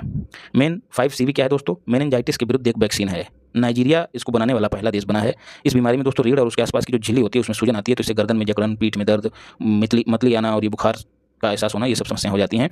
ये किस कारण से होता है? वायरस से भी हो सकता है, परजीवी से भी हो सकता है और बैक्टीरिया से भी हो सकता है। WHO ने 2030 तक इसे क्रॉस का मतलब है समाप्त करने का लक्ष्य रखा है। मलेरिया को भी 2030 तक खत्म करने का लक्ष्य रखा है और टीबी को भी 2030 तक खत्म करने का लक्ष्य रखा है। बायो फार्मास्यूटिकल्स एलायंस नाम से जाहिर है एक गठबंधन है। India, USA, Japan, European union और साउथ कोरिया ने इसका गठन किया है। पहली बैठक इसकी USA के सैन डिएगो में आयोजित हुई बायो इंटरनेशनल कन्वेंशन 2024 के दौरान। तो ये पूछ लिया जाए कि बायो इंटरनेशनल कन्वेंशन 2024 कहाँ आयोजित हुआ? तो अमेरिका के सैन डिएगो में। अब बात कर लेते हैं बायो फार्मास्यूटिकल। ये दोस्तों ऐसी दवाइयाँ हैं जो जीवित ऊतकों से बनती हैं, सूक्ष्म जीवों का इस्तेमाल करके बनती हैं, कोशिकाओं का इस्तेमाल करके बनती हैं। मतलब ये रसायनों से मुक्त होती हैं, इनमें किसी भी तरीके का केमिकल इस्तेमाल नहीं किया जाता है। कार्बो वार्डे दोस्तों एक देश है, अफ्रीका का द्वीपीय देश है। ये जो अफ्रीका बना है यहाँ पर पश्चिम में एक देश है जिसकी राजधानी है पराइया, कैपिटल है पराइया। अभी चर्चा में क्यों है? क्योंकि WHO ने इसको मलेरिया मुक्त किया है। तो ये अफ्रीका के मॉरिशस और अल्जीरिया के बाद मलेरिया मुक्त होने वाला तीसरा देश बन गया है। मालदीव दोस्तों 2015 में मलेरिया मुक्त हो चुका है। श्रीलंका 2016 में। SLK का मतलब है श्रीलंका। और इंडिया जो है दोस्तों लाइन में लगा है, मतलब वेट कर रहा है, प्रतीक्षा कर रहा है। सांग्रीला वार्ता दोस्तों 21वीं वार्ता हुई है, आल्सो कॉल्ड एशियाई सुरक्षा। SS का मतलब है शिखर सम्मेलन। एशिया प्रशांत क्षेत्र में सुरक्षा को बढ़ावा देने का इसका उद्देश्य है। सिंगापुर के सांग्रीला होटल में इसका हर बार आयोजन होता है, इसीलिए इसको सांग्रीला वार्ता कहा जाता है। पहली बार इसका आयोजन 2002 में किया गया था। पेशेंट सेफ्टी राइट चार्टर 18 अप्रैल 2024 को WHO ने इसका शुभारंभ किया। नाम से ही जाहिर है रोगी सुरक्षा पर, ये मरीजों के अधिकारों से संबंधित एक तरह का चार्टर है। रोगी सुरक्षा पर 6ठे मंत्री स्तरीय सम्मेलन का आयोजन कहाँ हुआ? सेंटियागो में। तो सैन डिएगो दूसरा है और ये सेंटियागो दोस्तों चिली की राजधानी है। तो रोगी सुरक्षा पर सम्मेलन का आयोजन कहाँ हुआ? मंत्री स्तरीय सम्मेलन का? तो सेंटियागो में। तो इसी अवसर पर पेशेंट सेफ्टी राइट चार्टर जारी किया गया। विश्व स्वास्थ्य सभा के संकल्प, उसका एक संकल्प है 72.6, जैसे अनुच्छेद होता है वैसा एक संकल्प है। उसमें जो प्राथमिकताएं दी गई हैं पेशेंट के लिए, उन प्राथमिकताओं में से एक है पेशेंट सेफ्टी राइट चार्टर। याद रखिएगा। तो यदि पूछ लिया जाए कि संकल्प 72.6 किससे संबंधित है? तो विश्व स्वास्थ्य संगठन से संबंधित है। फिलिस्तीन राज्य को मान्यता दोस्तों कौन कौन देश दे चुके हैं? Slovenia, Norway, Spain, Ireland. इन्होंने अपनी संसद में इसको देश के रूप में मान्यता देने की मंजूरी दी है। आप सब जानते हैं फिलिस्तीन इजराइल विवाद, तो इसीलिए ये खबरों में है। 2 राज्य समाधान का समर्थन करते हैं ये देश। जैसे ताइवान को चीन दूसरा देश नहीं मानता, वैसे ही इजराइल फिलिस्तीन को दूसरा देश नहीं मानता है। तो 2 राज्य समाधान मतलब ये देश कह रहे हैं कि फिलिस्तीन को दूसरे राज्य का या फिर दूसरे देश का दर्जा दिया जाए। इजराइल ने इसीलिए इन देशों से अपने राजदूतों की वापसी करा ली है, नाराज होकर। मई में वोटिंग हुई थी। 193 में से 143 वोट जो है पक्ष में पड़े थे, फिलिस्तीन के पक्ष में, कि फिलिस्तीन को एक देश के रूप में मान्यता दी जाए। लेकिन देश तो नहीं बना, लेकिन यूनाइटेड नेशन ने देश बनने के लिए क्वालिफाई इसको मान लिया है। याद रखिएगा, फिर आगे की जो कार्रवाई होगी वो पता लग जाएगी। नाटो दोस्तों North Atlantic Treaty Organization important है। अभी चर्चा में क्यों है? स्वीडन इसका 32वां सदस्य देश बना है। फिनलैंड 31वां पहले ही बन चुका है। 1949 में इसका गठन हुआ था। हेडक्वार्टर ब्रुसेल्स में है। स्टाल्टेनबर्ग इसके वर्तमान में चीफ हैं। मार्क रूटे या फिर रुटे जो हैं अक्टूबर से नए चीफ हो जाएंगे, याद रखिएगा। तामजा ब्लू होल दोस्तों दुनिया का सबसे गहरा ब्लू होल है, मैक्सिको में है। मैक्सिको में चेतुमल खाड़ी में ये अवस्थित है। ब्लू होल क्या होते हैं? जल के अंदर चट्टानों के क्षरण से जो होल पैदा होते हैं उन्हीं को ब्लू होल कहा जाता है। जैसे ये कोई महासागर है, ये है तो किसी चट्टान के ऊपर ही, तो ये जब चट्टान गल जाती है किसी कारणवश, तो ये जल जो है यहाँ से पहुँच के यहाँ पहुँच जाता है, एक होल का रूप ले लेता है, तो इसी को ब्लू होल कहा जाता है। तो ये सबसे गहरा ब्लू होल है जिसका नाम है तामजा। इससे पहले सबसे गहरा ब्लू होल जो था वो संसा योगले था, जो कि साउथ चाइना सी में था, दक्षिणी चीन सागर में था। गुट निरपेक्ष आंदोलन, SS का मतलब है शिखर सम्मेलन, 19वें क्रम का है, याद रखना है। 19 जनवरी 2024 को कंपाला दोस्तों युगांडा की राजधानी है, ये एक अफ्रीकी देश है, यहाँ पर इसका आयोजन हुआ। अध्यक्षता दोस्तों कंपाला के राष्ट्रपति मुसेवेनी ने की थी। 18वां दोस्तों बाकू में हुआ था, जो कि अजरबैजान की राजधानी है। 19वें वाले में इंडिया की ओर से S जयशंकर जो कि विदेश मंत्री हैं उन्होंने भाग लिया। कुल इसमें 120 सदस्य हैं। विकासशील देशों का संगठन है। इस बार इसका विषय क्या रहा है? साझा वैश्विक समृद्धि के लिए सहयोग को गहरा करना, याद रखिएगा। वैश्विक हेपेटाइटिस रिपोर्ट दोस्तों जारी किसने की है? स्वाभाविक सी बात है, स्वास्थ्य से संबंधित है तो WHO जारी करेगा। अप्रैल में जारी हुई है, महीना याद नहीं रखना है। विश्व हेपेटाइटिस शिखर सम्मेलन के दौरान इस रिपोर्ट को जारी किया गया। तो इससे क्या निष्कर्ष निकलता है कि विश्व हेपेटाइटिस शिखर सम्मेलन अप्रैल महीने में आयोजित हुआ। कहाँ? लिस्बन। इंडिया में दोस्तों कहा गया है कि इंडिया में हेपेटाइटिस बी और हेपेटाइटिस सी इन दोनों से इंडिया का सामना हो रहा है, मतलब ये ज़्यादा जो है लोगों को प्रभावित कर रहे हैं। विश्व के 12% मामले जो है भारत में हैं। WHO ने 2030 तक इसके उन्मूलन का लक्ष्य रखा है, ये भी याद रखना है। विश्व वन्यजीव अपराध रिपोर्ट 2024 जारी किसने की है? UNODC ने मई में जारी की है। फुल फॉर्म इसकी क्या है? United nation office on drugs and crime. 2015 से 21 के बीच कहा गया है कि गैंडा और देवदार जो वृक्ष है, इन दोनों की वैश्विक अवैध वन्यजीव व्यापार से सर्वाधिक प्रभावित हुए, मतलब इन दोनों का अवैध व्यापार ज़्यादा हुआ है। दोनों को याद रखना, गैंडा और देवदार वृक्ष। व्यापार सर्वाधिक किसका हुआ? गैंडे के सींग का। दूसरा स्थान पेंगोलिन एक जंतु है, उसकी सल्क का, और हाथी दांत का। ब्रिक्स दोस्तों क्यों चर्चा में? इसमें 10 देश हो गए हैं। 1 जनवरी 2024 को 5 नए मेंबर्स शामिल हो गए हैं। उसके लिए आपको ट्रिक बताया था, इथियोपिया की मौसी जो है ब्रिक्स में शामिल हो गई हैं। तो इथियोपिया एक हो गया है, 4 और हैं 5। एम का मतलब है मिस्र, ए का मतलब है अर्जेंटीना, यू का मतलब है UAE, एस का मतलब है सऊदी अरब और आई का मतलब है ईरान। लेकिन अर्जेंटीना ने स्वयं को बाहर कर लिया है, याद रखिएगा। इसने जो है शामिल होने से इनकार कर दिया है। तो अब कुल 10 ही देश ब्रिक्स में हैं। SS का मतलब है शिखर सम्मेलन, इसका अक्टूबर में हुआ था। अक्टूबर 2024 में होगा। कहाँ? कजान में। कजान कहाँ है? रूस में। ये किस क्रम का होगा? तो 16वें क्रम का होगा। समान वैश्विक विकास और सुरक्षा और बहुपक्षवाद को मजबूत करना, याद रखिएगा। ये इसकी थीम थी या विषय रहेगा। ब्रिक्स जो है पहले ब्रिक हुआ करता था 2006 में। शब्द जो है 2001 में आया था। ब्रिक किसने दिया था? जिम ओ नील ने, ये भी याद रखिएगा। जिम ओ नील, इन्होंने यह शब्द दिया था 2001 में। 2006 में 4 ही देश थे। बी का मतलब ब्राज़ील, आर का मतलब रूस, आई का मतलब इंडिया, सी का मतलब चाइना। 2010 में जो है इसमें साउथ अफ्रीका मतलब एस शामिल हो गया, तो ये ब्रिक्स हो गया। ये विश्व की 41% आबादी को कवर करता है और 24% GDP को कवर करता है, याद रखिएगा। तो कैसे याद रख सकते हैं आप? 41 के बजाय 42 मान के चलिए, और इसी 42 के जो अंक हैं उनको उल्टा कर दीजिए। 42 का 2 पहले ले आइए और 4 बाद में कर दीजिए। इससे आपको GDP भी याद रहेगी। हिंद महासागर सम्मेलन दोस्तों 7वें क्रम का फरवरी में आयोजित हुआ ऑस्ट्रेलिया के पर्थ में। इंडिया की ओर से S जयशंकर ने भाग लिया। इस क्षेत्र में सुरक्षा और विकास को बढ़ावा देना इसका उद्देश्य है। स्थिर और टिकाऊ हिंद महासागर की ओर इसका विषय रहा है या थीम रही है, याद रखिएगा। UAE फिर चर्चा में है दोस्तों। 10 वर्षीय ब्लू रेजिडेंस वीजा देने की बात कही है UAE ने। किन लोगों को? फॉर पर्यावरण संरक्षण और संवर्धन के क्षेत्र में बेहतर काम करने वाले उत्कृष्ट योगदान वाले लोगों को इस तरह का वीजा दिया जाएगा 10 वर्ष के लिए। और UAE ने ईयर ऑफ सस्टेनेबिलिटी घोषित किया है किसके लिए? 2023-24 के लिए, याद रखिएगा। यूरोपियन यूनियन UE की बात हो रही है। हेडक्वार्टर इसका बेल्जियम की राजधानी ब्रुसेल्स में है, याद रखिएगा। महिला हिंसा के विरुद्ध इसने पहला कानून पारित किया है। 3 वर्षों में सभी देश जो हैं यूरोपियन यूनियन में कुल 27 देश हैं, कहा गया है कि अगले 3 वर्षों में सभी देश इसे अपने अपने यहाँ लागू करें, अनिवार्य बना दिया गया है। तो एक तरह से जैसे अपने घरेलू महिला हिंसा अधिनियम है, ठीक वैसे ही यहाँ पहला कानून बना है। कतर दोस्तों क्यों चर्चा में है? कतर की यात्रा की है मोदी जी ने। यहाँ के अमीर हैं जिनका नाम है तमीम बिन अहमद, इनसे बात की मोदी जी ने। कतर जो है भारत का सबसे बड़ा LNG लिक्विड नेचुरल गैस और LPG का आपूर्ति करता है। अगले 20 साल तक LNG कितना? 75 लाख टन खरीद के लिए जो है समझौता हुआ। ये समझौता 2029 से लागू हो जाएगा। तो 75 लाख टन अगले 20 साल तक भारत कतर से खरीदेगा। UAE की भी यात्रा करी थी मोदी जी ने। तो यहाँ के जो राष्ट्रपति हैं मोहम्मद बिन जायद और उपराष्ट्रपति हैं मोहम्मद बिन राशिद अल मखदूम। तो ये जो अल मखदूम है, इन्होंने एक बुक भेंट की मोदी जी को। उसका नाम क्या है? My story. आपको ये बुक याद रखनी है और उपराष्ट्रपति का नाम भी याद रखना है जो इसके लेखक हैं। UAE में दोस्तों वर्ल्ड गवर्नमेंट समिट का भी आयोजन हुआ। कहाँ? दुबई में। और यहीं पर इंडिया को गवर्नमेंट टेक पुरस्कार दिया गया। क्यों? आर्टिफिशियल इंटेलिजेंस मतलब AI के क्षेत्र में बेहतर योगदान के लिए। और इंडिया की आई रास्ते जो स्कीम है सड़क सुरक्षा जागरूकता वाली, जिसमें आर्टिफिशियल इंटेलिजेंस का इस्तेमाल किया जाता है, उसका भी उल्लेख या फिर उसकी भी चर्चा इस समिट में की गई। तो आई रास्ते का संबंध किससे? सड़क सुरक्षा से है, ये भी याद रखिएगा। अच्छा, मोदी जी ने यात्रा के दौरान एहलान मोदी एक कार्यक्रम, जैसे हाउडी मोदी हुआ था पिछली बार अमेरिका में, ठीक वैसे ही एहलान मोदी प्रवासी भारतीय समुदाय का कार्यक्रम है, उसमें मोदी जी ने हिस्सा लिया। और वहीं पर और इस यात्रा के दौरान रुपए जो हमारे यहाँ का डेबिट कार्ड है और वहाँ का डेबिट कार्ड या फिर क्रेडिट कार्ड है जिसका नाम है जयवान, दोनों की साझेदारी को लेकर समझौता हुआ, याद रखिएगा। द्विपक्षीय निवेश समझौता हुआ है, मतलब वो यहाँ निवेश करेगा, हम वहाँ निवेश करेंगे।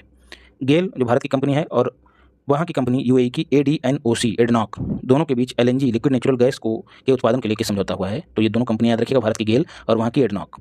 और पहला हिंदू मंदिर अबू धाबी में, उसका उद्घाटन मोदी जी ने किया। नाम क्या है? बोचा सनवासी श्री अक्षर पुरुषोत्तम संस्था उसका नाम है। इस मंदिर में जो अमीरात हैं 7 उनकी नक्काशी की गई है और बाज की नक्काशी की गई है और ऊँटों की नक्काशी की गई। इसके अलावा गंगा यमुना की और जो हमारे देवी देवता हैं वो भी उकेरे गए हैं। इसकी ऊंचाई आपको याद रखनी है 108 फुट। कैसे याद रखनी है? अक्सर हमारे जो शास्त्र हैं उनमें 108 जो संख्या है वो चर्चा में रहती है। जैसे संतों के नाम से पहले लगता है कि 100 श्री 108 ऐसे करके, तो आप ऐसे ही याद रखिएगा। और जो बाज है वो दोस्तों UAE का राष्ट्रीय पक्षी है, आपको ये फैक्ट याद रखना है। इसको भी उसमें उकेरा गया है, नक्काशी की गई है, याद रखिएगा। दोस्तों उम्मीद करता हूँ कि वीडियो आपके लिए लाभदायक सिद्ध होगी।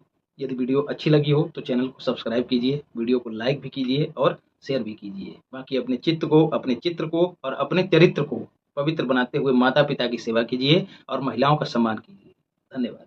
नमस्कार, नमस्ते, राधे राधे साथियों। टारगेट विद पार्थ में आप सबका स्वागत और अभिनंदन है। इस वीडियो में दोस्तों आप सबकी डिमांड पर हम लोग घटनासार 2024 जो अर्धवार्षिकी आई है और जिसमें जनवरी से लेकर जून तक का करंट अफेयर्स कवर किया गया है उसको कंप्लीट करेंगे। हालांकि दोस्तों हम लोगों को देर हुई है, उसका कारण यही था कि मुझे घर पे लंबे समय तक शादी के कारण रुकना पड़ गया। तो अब आप लोगों की डिमांड पर इसको कंप्लीट कर ही लेते हैं हम लोग। तो पूरा सहयोग बनाइएगा, वीडियो को अंत तक देखिएगा और लोगों तक शेयर कीजिएगा। सबसे पहले श्रीनगर, हालांकि मैगजीन में पहले लोकसभा चुनावों को कवर किया है, हम उसको आगे कवर करेंगे। तो सबसे पहले श्रीनगर को देखते हैं। ये क्यों चर्चा में रहा है? क्योंकि इसको विश्व शिल्प शहर घोषित किया है। किसने किया है? तो विश्व शिल्प परिषद ने जो है इसको विश्व शिल्प शहर घोषित किया है ताकि हथकरघा, हस्तशिल्प और यहाँ के पर्यटन को बढ़ावा मिल सके। शिल्प शहर क्यों घोषित किया है? क्योंकि दोस्तों यहाँ पर शिल्प जो है अपनी उत्तम अवस्था में है। इससे पहले दोस्तों जयपुर, जेपी का मतलब है जयपुर, मलप्पुरम और मैसूर, इन 3 को जो है शिल्प शहर घोषित किया जा चुका है। श्रीनगर जो है वो चौथा शहर बना है। Memory of the world register, ये यूनेस्को की एक पहल है। दस्तावेजी विरासत, जो दस्तावेज हमारे साहित्य से संबंधित हैं, ऐसी विरासत को संरक्षित करने के लिए या फिर उसकी सुरक्षा के लिए 1992 में यूनेस्को ने जो है इसकी शुरुआत करी थी।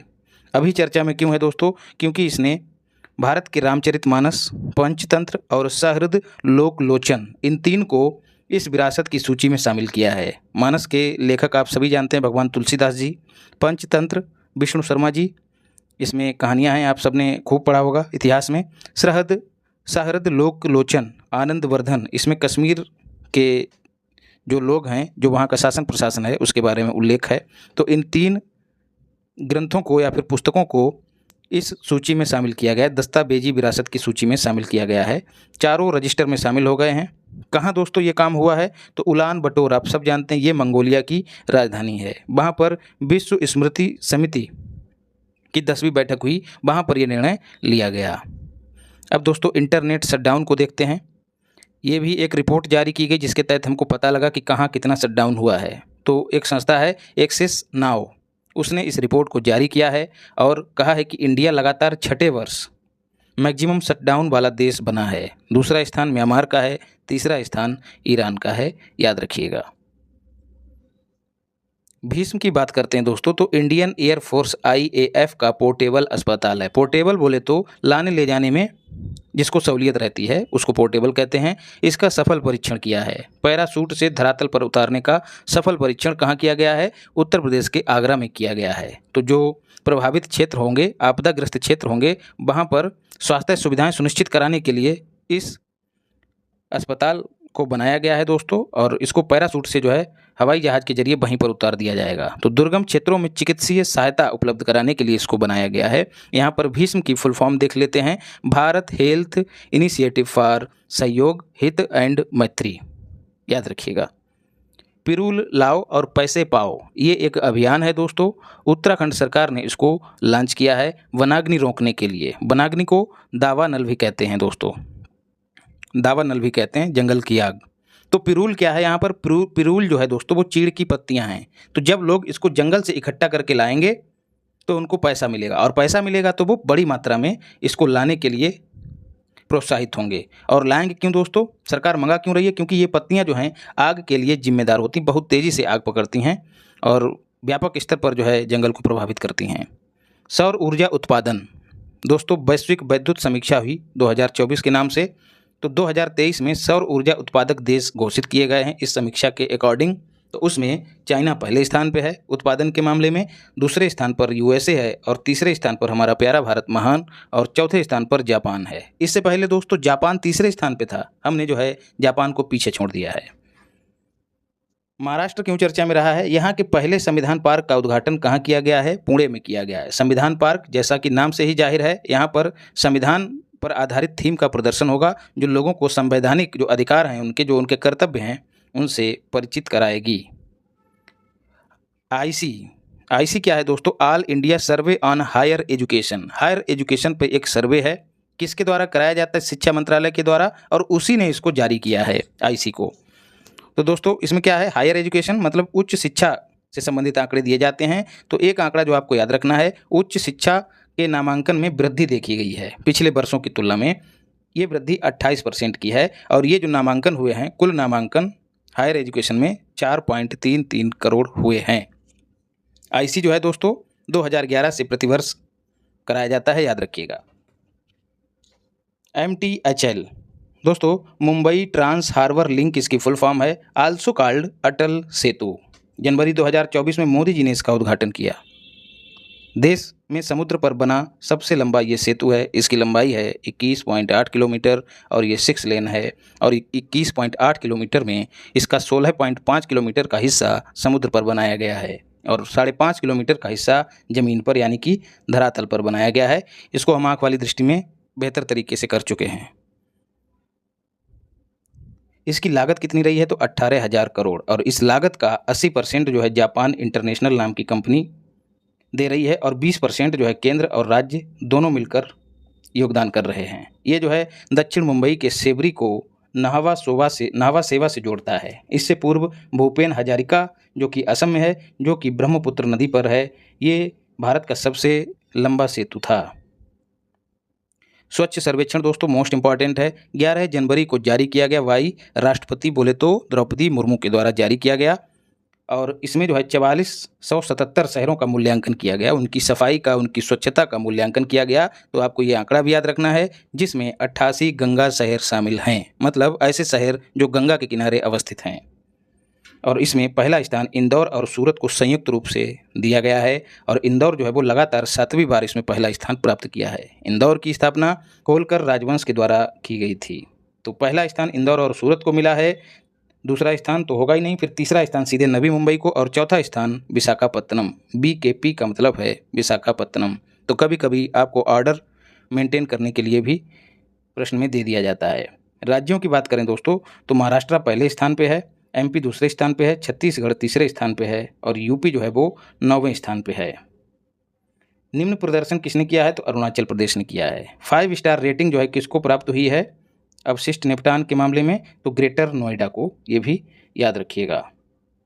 और इसका मिशन गीत क्या है, नया संकल्प है नया प्रकल्प है, जिसके गायक कैलाश खेर जी हैं। मिशन गीत को भी याद रखिएगा। वेटलैंड सिटी प्रमाणन, वेटलैंड सिटी ऐसी सिटी जहाँ वेटलैंड हैं, जहाँ पर आर्द्र भूमियाँ हैं। तो ये प्रमाणन मतलब जब सर्टिफिकेट मिल जाता है तो उसको वेटलैंड सिटी घोषित कर दिया जाता है। तो रामसर कन्वेंशन के कोप 12 में जो है इसको शुरू किया गया था, इस पहल को शुरू किया गया था। ऐसे शहर जो वेटलैंड की सुरक्षा करने के लिए अपनी अच्छी रणनीतियां बनाएं, बेहतर प्रयास करें, उनको जो है शामिल किया जाता है। अभी चर्चा में क्यों है, क्योंकि जो पर्यावरण वन और जलवायु परिवर्तन मंत्रालय है उसने 3 शहरों के नामांकन पेश किए हैं। ये कौन कौन से 3 शहर हैं, आपको तीनों याद रखने हैं, भोपाल, इंदौर और उदयपुर। उदयपुर दोस्तों राजस्थान का है, बाकी दोनों मध्य प्रदेश के हैं। अब यहाँ की आर्द्र भूमियों को भी आपको याद कर लेना है, भोज आर्द्र भूमि, इंदौर की सीरपुर आर्द्र भूमि या फिर झील। तो एक एक है दोनों में।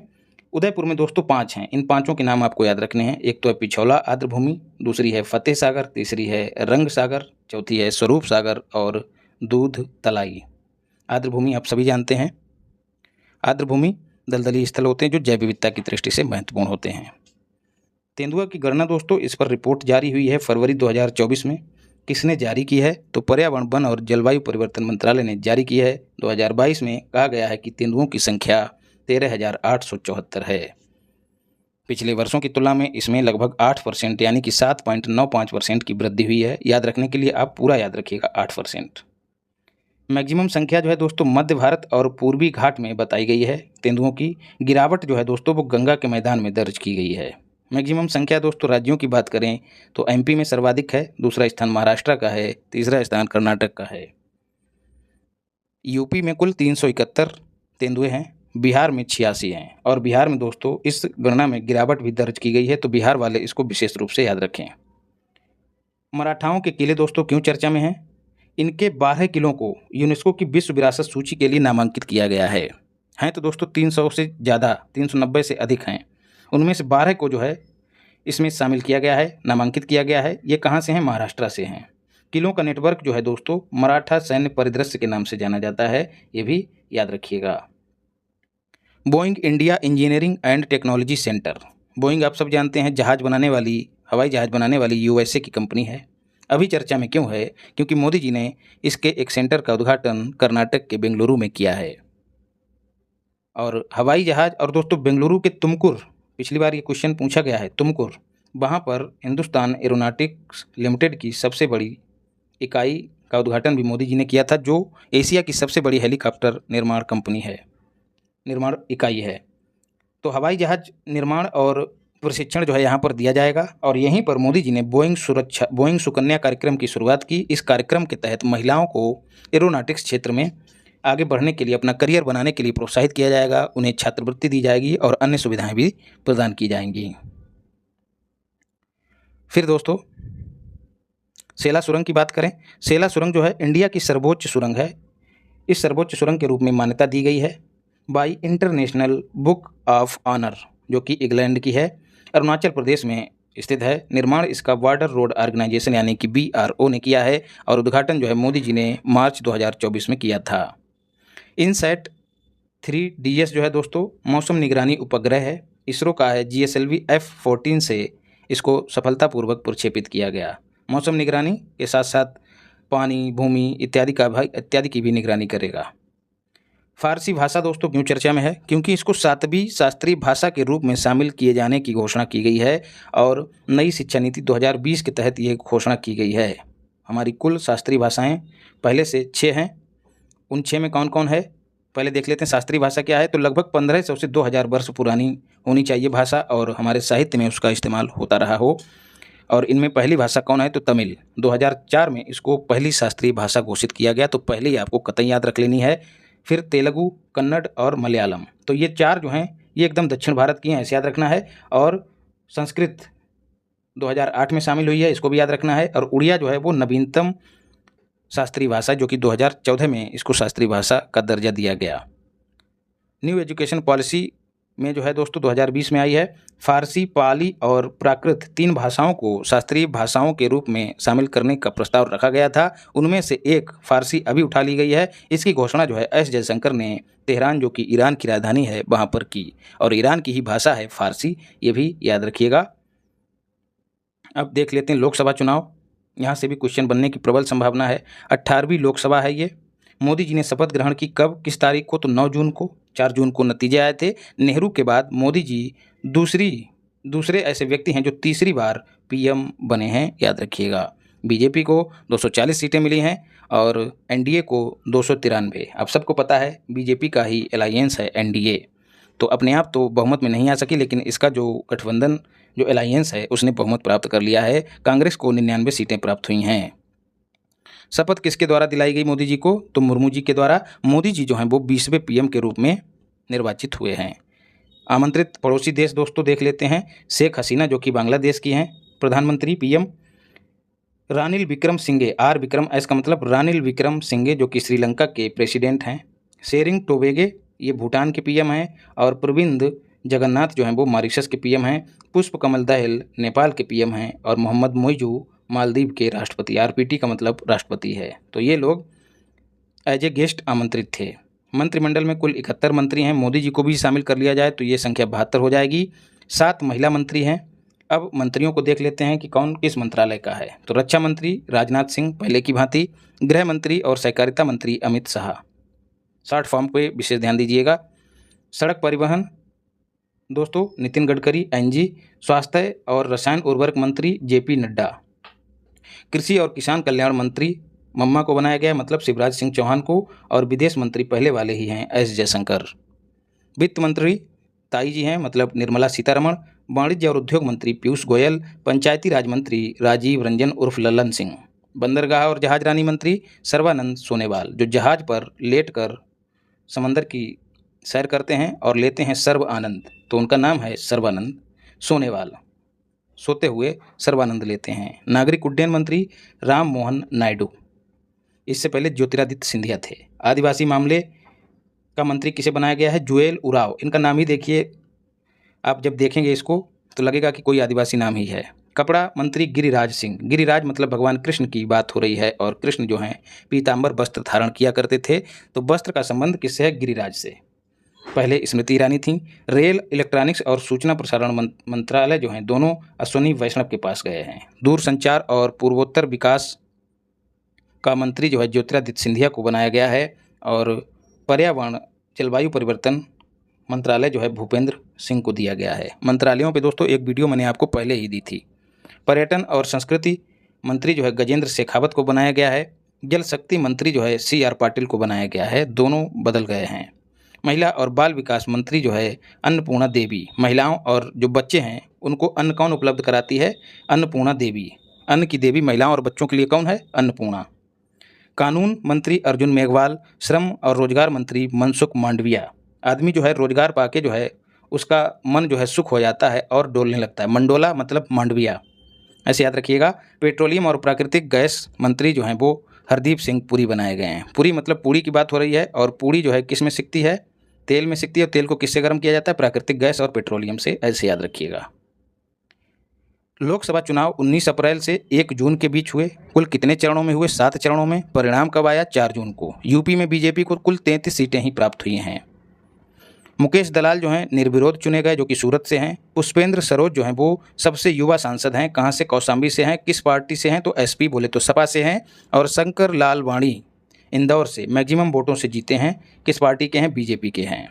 रविंद्र वायकर जो हैं दोस्तों मुंबई से हैं और सबसे कम वोटों से जीतने वाले सांसद हैं, शिवसेना के हैं। अमृतपाल सिंह पंजाब से और अब्दुल राशिद जो है जम्मू कश्मीर से सांसद चुने गए हैं। दोनों जेल में रहकर अपने विपक्षी को हराए हैं और निर्दलीय हैं।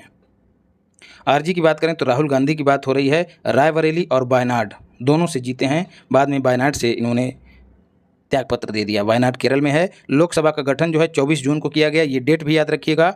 और PS बोले तो प्रोटेम स्पीकर, जो नए सदस्य हैं उनको शपथ ग्रहण कराने के लिए प्रोटेम स्पीकर की नियुक्ति की जाती है। तो उनका नाम है भर्तृहरि महताब, जो कि ओडिशा के सांसद हैं। और स्पीकर जो हैं कौन बने हैं? ओम बिरला, दूसरी बार बने हैं। फिर दोस्तों NDA की बात कर लेते हैं। इसमें लगभग 24 दल शामिल थे। तो NDA जो कि BJP का गठबंधन है, अलायंस है, इसमें BJP को 240 सीटें मिली हैं। TDP तेलुगु देशम पार्टी को 16 सीटें मिली हैं। और JDU को 12 सीटें, जो कि पलटू चाचा की है। जनता दल यूनाइटेड और तेलुगु देशम पार्टी, क्या नाम है उनका? नायडू, उनकी है, चंद्रबाबू नायडू की। तो ये 2 पार्टियां जो है किंग मेकर के रूप में गिनी जाती हैं। इंडिया गठबंधन की बात करें तो इसकी फुल फॉर्म भी याद रखनी है। Indian national development inclusive alliance. इसमें इंडियन नेशनल कांग्रेस को यानी कि राजीव गांधी की पार्टी को 99 सीटें मिली हैं। सर्वाधिक सपा को 37 सीटें मिली हैं। यूपी में ही इसने 33 सीटें जीती हैं। नहीं, यूपी में BJP को 33 सीटें मिली हैं। सपा ने 37 सीटें जीती हैं। पिछली बार महज 5 सीटें ही इसको मिली थी। तृणमूल कांग्रेस को 29 सीटें मिली हैं और DMK को 22 सीटें मिली हैं। और जो अन्य दल हैं जो कि इस गठबंधन में शामिल हैं उनको कम सीटें मिली हैं। महिलाएं दोस्तों 543 में 74 सांसद जो हैं वो महिलाएं हैं। आपको ये आंकड़ा याद रखना है। BJP को सर्वाधिक, ये महिलाएं BJP से हैं। दूसरे स्थान पे कांग्रेस से हैं, इंडियन नेशनल कांग्रेस। पिछली बार 78 महिलाएं थीं, तो इस बार 4 महिलाओं की कमी है। मैक्सिमम नोटा जो है दोस्तों इंदौर शहर में दबाया गया। केरल में BJP पहली सीट जीती है। ये भी ध्यान देने योग्य या ध्यान रखने योग्य बात है।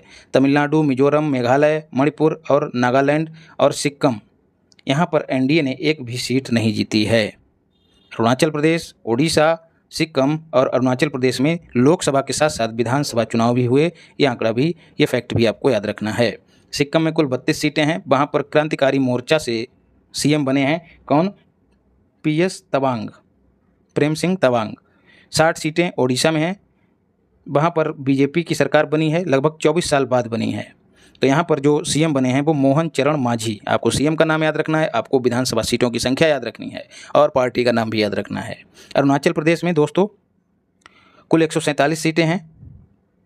नहीं, अरुणाचल प्रदेश में 60 सीटें हैं और उड़ीसा में 147। यहाँ पे ये देखिए एरो से बताया है। उड़ीसा में 147 सीटें हैं और सरकार बनी है BJP की, मोहन चरण मांझी। और अरुणाचल प्रदेश में 60 सीटें हैं और सरकार बनी है BJP की, पेमा खांडू CM हैं। आंध्र प्रदेश, ANP का मतलब आंध्र प्रदेश, कुल 175 सीटें हैं। TDP की सरकार बनी है, चंद्रबाबू नायडू CM बने हैं। कोझिकोड की बात करें दोस्तों तो इंडिया का पहला साहित्य शहर इसको घोषित किया गया है। मूर्तियों का शहर भी इसको कहा जाता है। इसका पुराना नाम कालीकट था, ये भी याद रखिएगा। और इसको पहले क्रिएटिव सिटीज़ के नेटवर्क में भी शामिल किया जा चुका है। लोक परीक्षा अधिनियम 2024 पेपर लीक कराने के खिलाफ ये अधिनियम बना है। 21 जून को लागू हुआ है। द्रौपदी मुर्मू ने इसको कब मंजूरी दी थी, तो 12 फरवरी, दोनों डेट याद रखिएगा। और इस तरह के कृत्य में संलिप्त रहने वाले व्यक्ति को 10 साल की सज़ा और 1 करोड़ रुपए का जुर्माना रहेगा। स्मृति वन की बात करें दोस्तों तो ये भुज में है। भुज कहाँ है? गुजरात में। भूकंप स्मारक संग्रहालय है। अभी चर्चा में क्यों है? इसको सबसे खूबसूरत 7 संग्रहालयों में शामिल किया गया है। स्मृति वन का उद्घाटन मोदी जी ने 2022 में किया था। इसको स्मृति वन क्यों कहा जाता है? क्योंकि 2001 में कच्छ में जो भूकंप आया था उसमें जो लोग मारे गए उनकी याद में इसको लगाया गया है, इसीलिए इसको स्मृति वन कहा जाता है। जलवायु घड़ी की बात करें तो इंडिया की सबसे बड़ी जलवायु घड़ी जो है पृथ्वी दिवस कब मनाया जाता है? 22 अप्रैल को मनाया जाता है। इस दिन इसका उद्घाटन किया गया। CSIR भवन जो कि दिल्ली में है वहाँ पर इसका उद्घाटन किया गया। जलवायु के विभिन्न मानकों के आधार पर ये जलवायु परिवर्तन पर निगरानी रखने में मदद करेगी, मतलब बताती रहेगी, हमको चेताती रहेगी कि अब क्या होने वाला है, मतलब हम कितना आगे बढ़ाए हैं और हमारी क्या स्थिति है, ये सब बताती रहेगी। एक तरह से कहें कि जलवायु परिवर्तन के प्रति ये संवेदनशील है। तिरुवनंतपुरम अंतर्राष्ट्रीय हवाई अड्डा दोस्तों जीरो वेस्ट टू लैंडफिल की मान्यता प्राप्त करने वाला इंडिया का पहला अंतर्राष्ट्रीय हवाई अड्डा बना है। जीरो वेस्ट टू लैंडफिल मतलब गड्ढे में जो कचरा है वो नहीं भरता है। ये क्यों नहीं भरता है? क्योंकि इसने बेहतर अपशिष्ट प्रबंधन को, बेहतर स्ट्रेटजी को अपनाया है। तो ये कचरा गड्ढे में नहीं भरता है बल्कि उसका प्रबंधन करता है, उसको पुनर्चक्रित करता है। तो ऐसा करने वाला ये भारत का पहला अंतर्राष्ट्रीय हवाई अड्डा बना है। रेलवे पुल की बात करें दोस्तों तो आप सबको पता है चिनाब नदी पे है। झारखंड नहीं यार, जम्मू कश्मीर और इंडिया का रेल पुल है ये, मतलब जम्मू कश्मीर को शेष भारत, शेष इंडिया से जोड़ता है। दुनिया का सर्वोच्च सबसे ऊंचा पुल है। अभी क्यों चर्चा में? इसका परीक्षण पूरा हो चुका है। इसकी आपको लंबाई याद रखनी है 1.3 किलोमीटर और चिनाब के जो तल है उसका, उससे इसकी हाइट जो है मतलब एच जो है वो 359 किलोमीटर है। ये भूकंप रोधी है और विस्फोट रोधी भी है। आप सबको पता है वहाँ धमाके होते रहते हैं, इसलिए इसको विस्फोट रोधी बनाया गया है। राष्ट्रीय भारतीय चिकित्सा विरासत संस्थान कहाँ स्थित है? पहला सवाल तो यह हैदराबाद में है। WHO ने पारंपरिक चिकित्सा अनुसंधान के लिए WHO का सहयोगी केंद्र इसको घोषित किया है, याद रखिएगा। कृषि भूमि की बात करें तो कृषि और भूमि क्या है दोस्तों? DD किसान जो चैनल है उसके द्वारा इनको AI एंकर घोषित किया गया है। तो कृषि और भूमि क्या हैं? दोनों आर्टिफिशियल इंटेलिजेंस आधारित एंकर हैं, मतलब ये जीवित पुरुष या महिला नहीं है। ये भी खबरें सुनाएंगे कृषि से संबंधित, लेकिन इनमें प्राण नहीं होंगे, एक तरह से मशीनें हैं। अब बात करें इंडिया और इटली की दोस्तों, दोनों के बीच प्रवासन और आवाजाही से संबंधित समझौते को इंडिया की कैबिनेट ने मंजूरी दी है। तो जो अवैध प्रवासन हुआ करता था दोनों के बीच, उस पर कंट्रोल होगा और जो काम करने वाले वहाँ लोग जाते हैं हमारे यहाँ के, उनको सहूलियत भी प्राप्त होगी।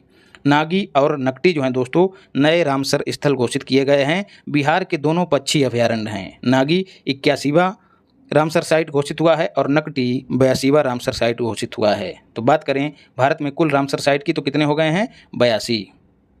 एक्सपो साइट की बात करें तो इंडिया का पहला एक्सरे पोलराइमीटर सैटेलाइट है, जो एक्सरेज हैं उनके ध्रुवीकरण की जांच करेगा। 1 जनवरी 2024 को लॉन्च हुआ था, नए साल पे लॉन्च हुआ था, इसलिए आपको ये डेट भी याद रखनी है। किस व्हीकल से लॉन्च किया गया था, किस रॉकेट से लॉन्च किया गया था? तो PSLV C58 से लॉन्च किया गया था। एक्सरे स्रोतों के ध्रुवीकरण की जांच करेगा। ब्लैक होल और न्यूट्रॉन तारों का भी अध्ययन करेगा। USA के बाद ऐसा करने वाला भारत दूसरा देश बना है, आपको ये बात भी याद रखनी है। पार्वती, काली सिंध और चंबल तीनों नदियों को लिंक किया जा रहा है, तो ये एक लिंक परियोजना है। मध्य प्रदेश, राजस्थान और केंद्र सरकार के बीच त्रिपक्षीय समझौता हुआ है और ये परियोजना जो है 75,000 करोड़ की लागत से तैयार होगी, जिसमें 90% योगदान केंद्र का होगा और 10% योगदान जो है वो राज्यों का होगा, ये भी याद रखिएगा। पेंच टाइगर रिजर्व दोस्तों इंडिया का पहला डार्क स्काई पार्क घोषित किया गया है। तो टाइगर रिजर्व, TR का मतलब टाइगर रिजर्व है। पेंच कहाँ है दोस्तों? तो मध्य प्रदेश और महाराष्ट्र दोनों में ये फैला है। तो ये पहला डार्क स्काई पार्क घोषित कर दिया गया है। डार्क स्काई पार्क ये एशिया का 5वां है, इंडिया का पहला है। डार्क स्काई पार्क क्या होते हैं? कृत्रिम प्रकाश प्रदूषण को सीमित करते हैं दोस्तों। जो हमारे द्वारा लाइटें और ये सब व्यवस्था की जाती है प्रकाश की, तो आप देखते होंगे रात भर प्रकाश बना रहता है, तो ये एक प्रकाश प्रदूषण को जन्म देता है। तो उससे मुक्त क्षेत्र को ही डार्क स्काई पार्क कहा जाता है। ये किसी पार्क में या फिर उसके पास का क्षेत्र होता है। तो पेंच टाइगर रिजर्व ऐसा ही पार्क बना है। डार्क स्काई रिजर्व की बात करें, ऊपर दोस्तों पार्क है और नीचे जो बात हो रही है वो डार्क स्काई रिजर्व की बात हो रही है।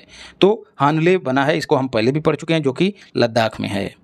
हिमालयन वुल्फ दोस्तों नाम से ही जाहिर है हिमालय की वुल्फ है, IUCN ने पहली बार इसका मूल्यांकन किया है और अपनी रेड लिस्ट में बल नरेवल सुभेद श्रेणी में इसको रखा है।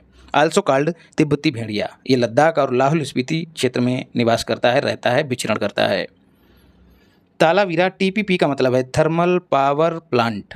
आधारशिला बाई मोदी जी के द्वारा रखी गई है उड़ीसा के संबलपुर में। लागत इसकी 27,000 करोड़ होगी।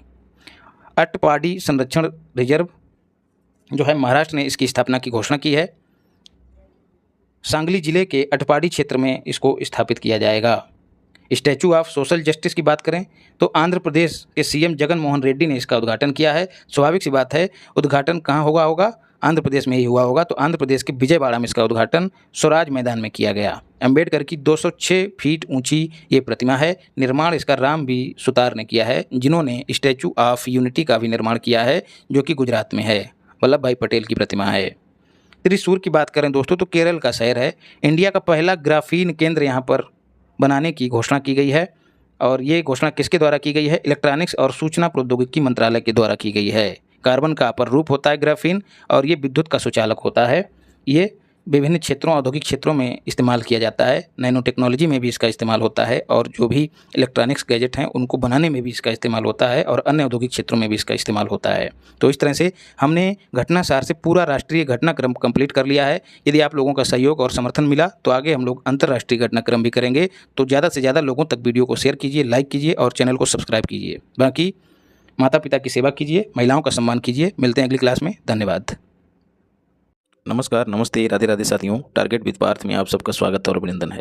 साथियों, इस क्लास में हम लोग घटनासार मैगजीन का जनवरी से लेकर जून तक का करंट अफेयर्स कंप्लीट करेंगे। इसके एक हिस्से को, जिसे राष्ट्रीय घटनाक्रम के नाम से हमने आपको उपलब्ध कराया है, वो हम कंप्लीट कर चुके हैं। आज दूसरा हिस्सा अंतर्राष्ट्रीय घटनाक्रम हम लोग कंप्लीट करेंगे। तो G7 शिखर सम्मेलन की बात करते हैं। ये किस क्रम का था? तो 50वें क्रम का था, पहला क्वेश्चन। दूसरा, इसका आयोजन कहाँ हुआ? तो इटली के अपूलिया के फसानो शहर के बार्गो इग्नाजिया में इसका आयोजन हुआ। जैसे अपने प्रांत होता है, प्रांत के बाद जिला होता है, जिला के बाद कोई छोटा सा शहर या कस्बा होता है, ठीक वैसे ही है बार्गो इग्नाजिया।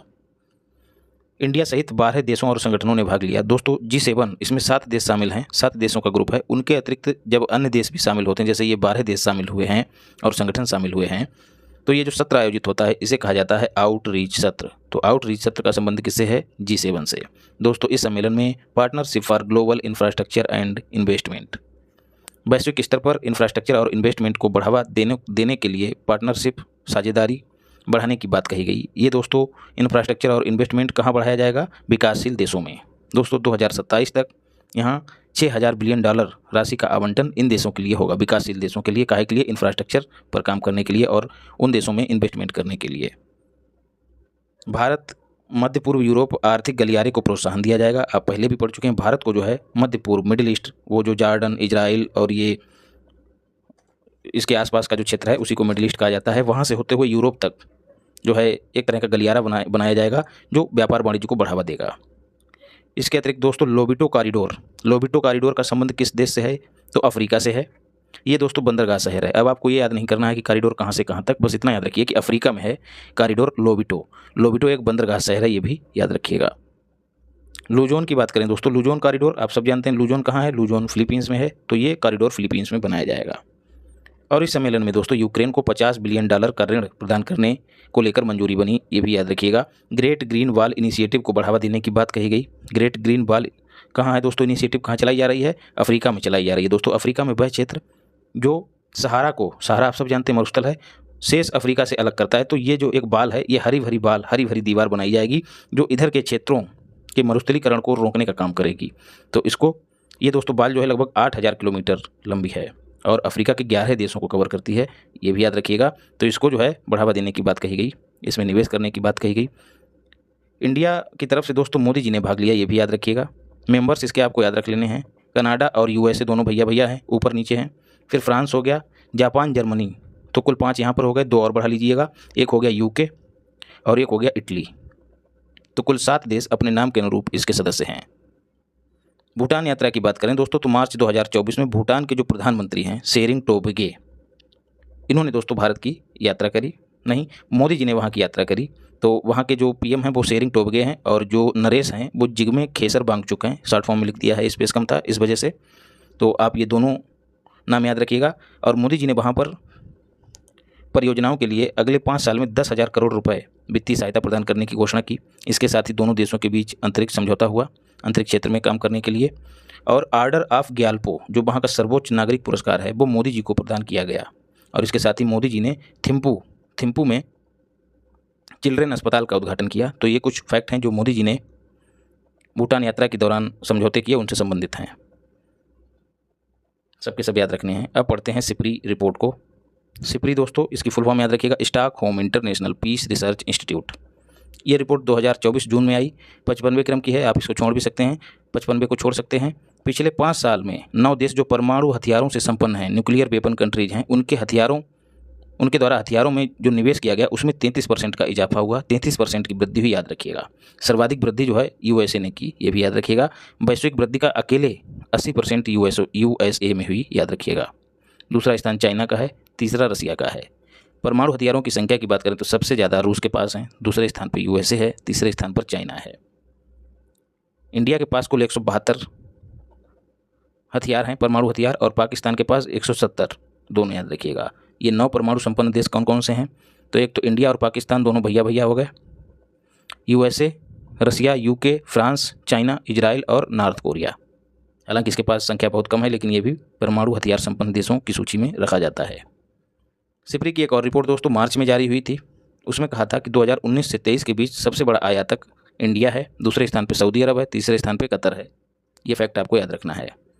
मैक्सिमम खर्च किस देश ने किया है हथियारों पर? तो यूएसए, दूसरे स्थान पर चाइना, तीसरे स्थान पर रसिया, चौथे स्थान पर इंडिया। इंडिया का कुल 83.6 अरब डॉलर रुपया खर्च हुआ है, जो पहले के मुकाबले 4.2% ज़्यादा है, वृद्धि हुई है। 2023 में वैश्विक खर्च जो है वो जीडीपी का 2.3% है, और ये अगर प्रति व्यक्ति के रूप में बांटा जाए तो $306 प्रति व्यक्ति पड़ेगा, ये भी याद रखिएगा। टोटल खर्च जो है वो 2443 अरब डॉलर का रहा है 19 से 23 के बीच में। तो आपको जो याद रखना है वो इंडिया वाला याद रखना है 4.2% की वृद्धि, और ये प्रति व्यक्ति वाला भी याद रखिएगा $306 प्रति व्यक्ति। टमटम ट्रैफिक इंडेक्स 2024। टमटम दोस्तों आपके यहाँ जो ई रिक्शा है उसको भी टमटम कहते होंगे, तो उसी से जोड़ के इसको याद रखिएगा। ये ट्रैफिक में लगने वाले समय के आधार पर इंडेक्स तैयार किया गया है। इसमें लंदन पहले स्थान पे है, मतलब वहाँ पर ट्रैफिक जब लगता है तो रास्ता तय करने में सर्वाधिक समय लगता है लंदन में, और इंडिया में बेंगलुरु है सबसे आगे। ये पूरे विश्व में 6वें स्थान पर रहा है, दिल्ली 44वें स्थान पर रहा है, तो बेंगलुरु ज़्यादा घिचपिच वाला शहर है, याद रखिएगा। भ्रष्टाचार बोध सूचकांक मोस्ट इंपॉर्टेंट है, जनवरी 2024 में जारी हुआ। आपको ये महीना और वर्ष एग्जाम के लिए नहीं बल्कि अपने जानने के लिए याद रखनी है, ताकि आप भेद कर सकें।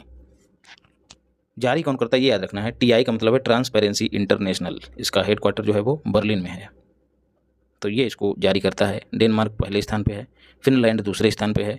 इंडिया को 93वां स्थान प्राप्त हुआ है, पहले जो है 85वां स्थान प्राप्त हुआ था 2022 वाले में।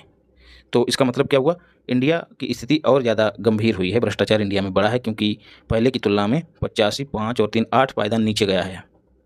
भूटान की बात करें तो हमसे ऊपर है, 26वां स्थान है भूटान का। चाइना का 76वां स्थान है। सोमालिया सबसे नीचे है, 180वां स्थान है। सोमालिया में डाकू रहते हैं, तो उसी से जोड़ के याद रखिएगा, इसका स्थान सबसे नीचे है। वैश्विक लोकतंत्र सूचकांक की बात करें दोस्तों तो जारी फरवरी में हुआ है, किसके द्वारा? इकोनॉमिक इंटेलिजेंस के द्वारा। 2006 में पहली बार जारी हुआ था।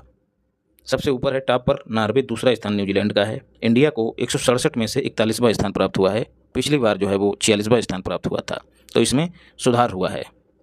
ये भी याद रखिएगा, कभी कभी कथन के रूप में दे दिया जाता है कि वैश्विक लोकतंत्र सूचकांक में भारत इतने पायदान ऊपर गया है या नीचे गया है। यदि आपको पता रहेगा तो आप उसको सही से कर पाएंगे। इंडिया का स्कोर भी याद रखिएगा 7.8, और इंडिया में जो लोकतंत्र है उसको कमियों वाले लोकतंत्र की श्रेणी में रखा गया है।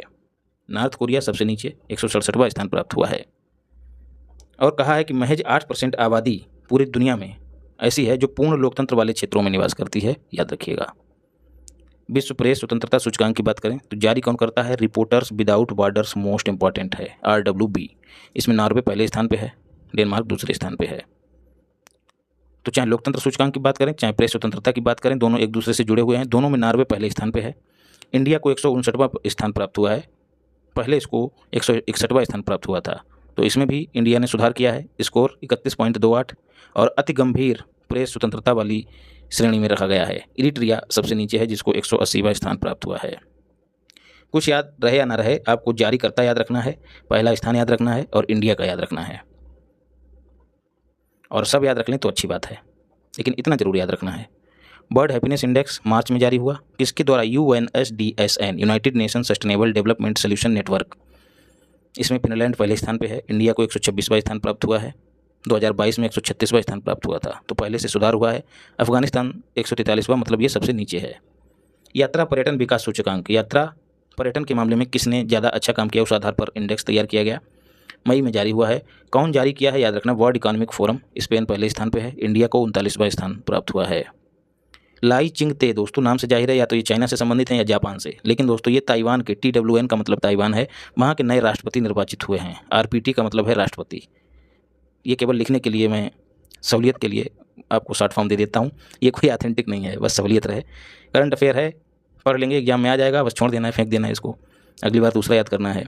तो चीन जो है दोस्तों पीपल्स रिपब्लिक ऑफ चाइना नाम देता है ताइवान को, याद रखिएगा, अपना हिस्सा मानता है, जबकि ताइवान जो है वो अपने आप को अलग मानता है।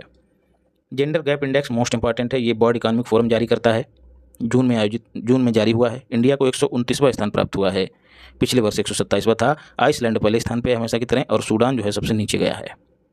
तो यात्रा पर्यटन विकास सूचकांक और जेंडर गैप इंडेक्स दोनों वर्ल्ड इकोनॉमिक फोरम जारी करते हैं।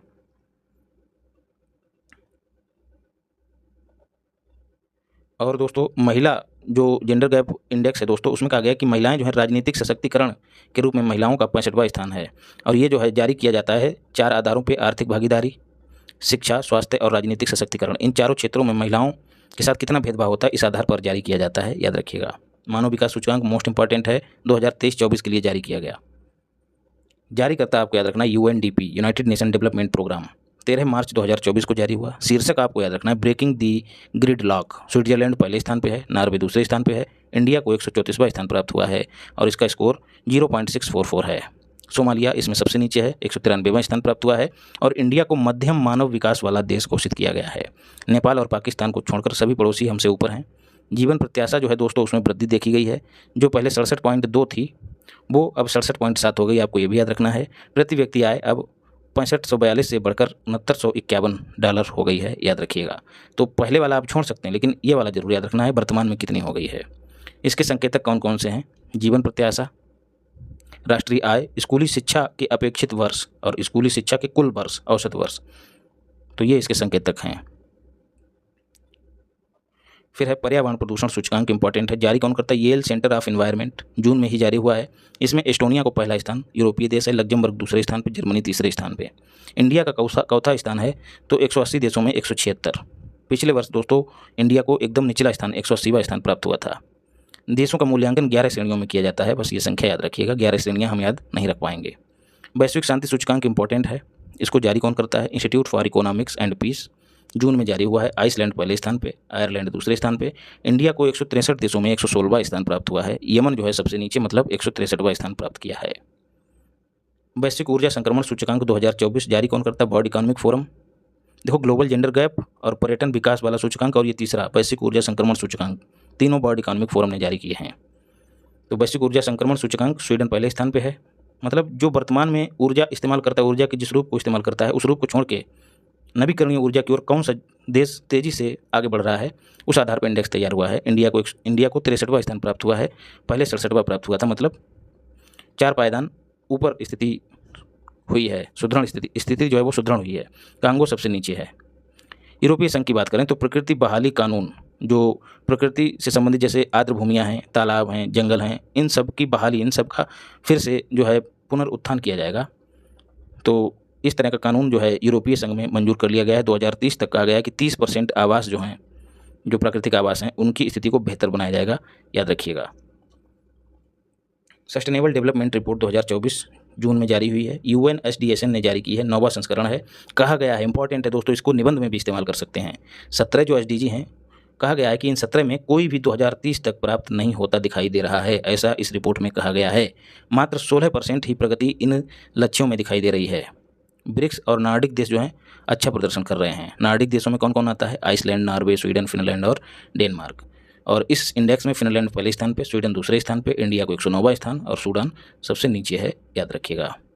विश्व प्रवासन रिपोर्ट दोस्तों जारी हुई है, International Organization for Migration IOM ने जारी की है और कहा है कि इंडिया ने मैक्सिमम प्रेषण प्राप्त किया है। प्रेषण मतलब जो विदेशों में हमारे लोग रह रहे हैं वो भारत में कितना पैसा भेजे हैं। इस मामले में इंडिया को पहला स्थान प्राप्त हुआ है। कुल $111 बिलियन जो है प्रेषण आया है, जिसको रेमिटेंस भी कहते हैं। तो इंडिया के सर्वाधिक प्रवासी किन देशों में हैं? UAE में है, दूसरा स्थान USA का है, तीसरा स्थान सऊदी अरब का है।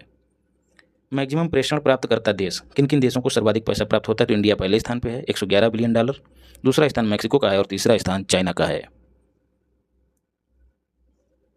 व्यस्ततम एयरपोर्ट्स की बात की गई है। ये रिपोर्ट जारी हुई अप्रैल में। सबसे व्यस्त हवाई अड्डा, व्यस्ततम हवाई अड्डा अटलांटा का है, USA में है। इंडिया में सबसे व्यस्त हवाई अड्डा कौन सा है? तो इंदिरा गांधी नेशनल एयरपोर्ट जो कि दिल्ली में है, इसको पूरे विश्व में 10वां स्थान प्राप्त हुआ है। यूनिवर्सिटी इम्पैक्ट रैंकिंग जून में रिपोर्ट जारी हुई है। SDG को फॉलो करने वाली जो यूनिवर्सिटी हैं उनको आधार बना के ये रैंक तैयार की जाती है। इंडिया ने इस मामले में पूरे विश्व में सर्वोच्च स्थान प्राप्त किया है, याद रखिएगा। इंडिया की जो यूनिवर्सिटीज़ हैं वो सस्टेनेबल डेवलपमेंट गोल्स को ध्यान में रखते हुए ज़्यादा काम करती हैं, इसलिए इंडिया को पहला स्थान प्राप्त हुआ है। विश्व के 50 अमीर शहरों में सबसे ऊपर जो है न्यूयॉर्क है। भारत में सबसे अमीर शहर कौन सा है जहाँ सर्वाधिक अमीर हैं? वो मुंबई है। इसको पूरे विश्व में 24वां स्थान प्राप्त हुआ है, भारत में पहला स्थान प्राप्त हुआ है।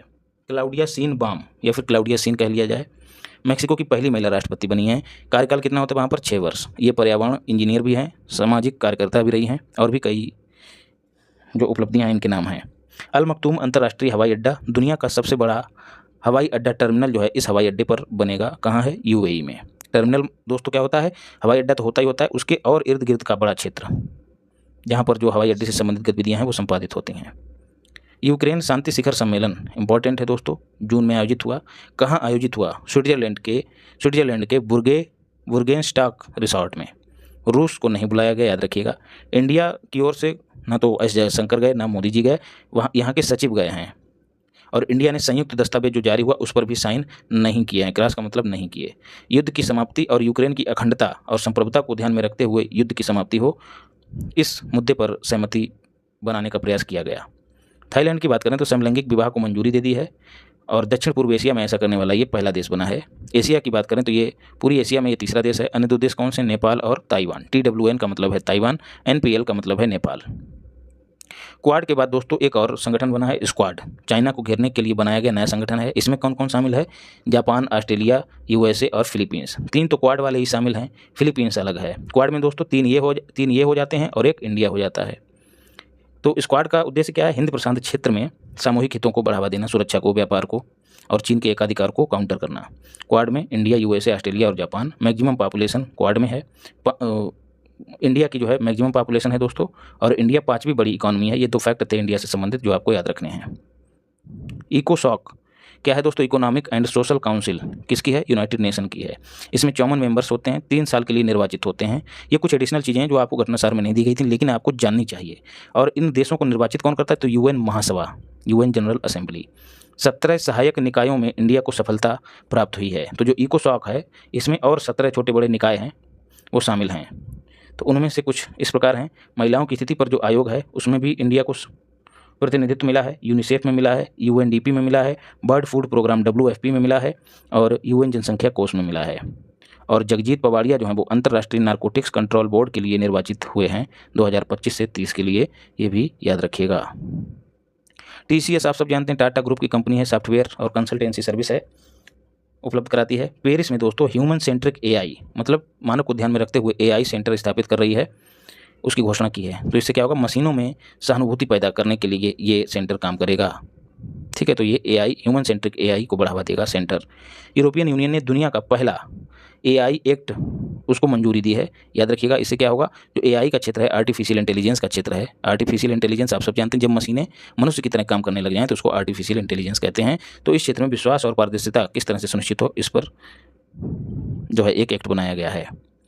टैक 003 क्या है? डेंगू का एक नया टीका है, चर्चा में क्यों है? WHO ने इसको प्री क्वालिफिकेशन का सर्टिफिकेट दे दिया है। अन्य नाम इसका क्या है? क्यूडेंगा। बनाने वाली कंपनी कौन सी है? तो टोकेडा। अब जो इन्होंने नहीं दिया था फैक्ट वो ये है कि ये टाकेडा जो कंपनी है ये किस देश की है? तो जापान की है। इसके पहले दोस्तों सोनाफी फास्चर कंपनी ने डेंगवैक्सिया बनाया था, उसको भी ये सर्टिफिकेट मिल चुका है। तो ये दूसरी कंपनी है टैक 003 जो डेंगू को लेकर वैक्सीन बनाई है, वैक्सीन है डेंगू का। तो सोनाफी फास्चर ने डेंगवैक्सिया बनाया था। अब ये किस देश की कंपनी है सोनाफी फास्चर? तो ये फ्रांस की है। और ये जो टाक 003 है ये 6 से 16 वर्ष के बच्चों को दिया जाएगा, ये भी याद रखना है। मेन 5CV क्या है दोस्तों? मेनिंजाइटिस के विरुद्ध एक वैक्सीन है। नाइजीरिया इसको बनाने वाला पहला देश बना है।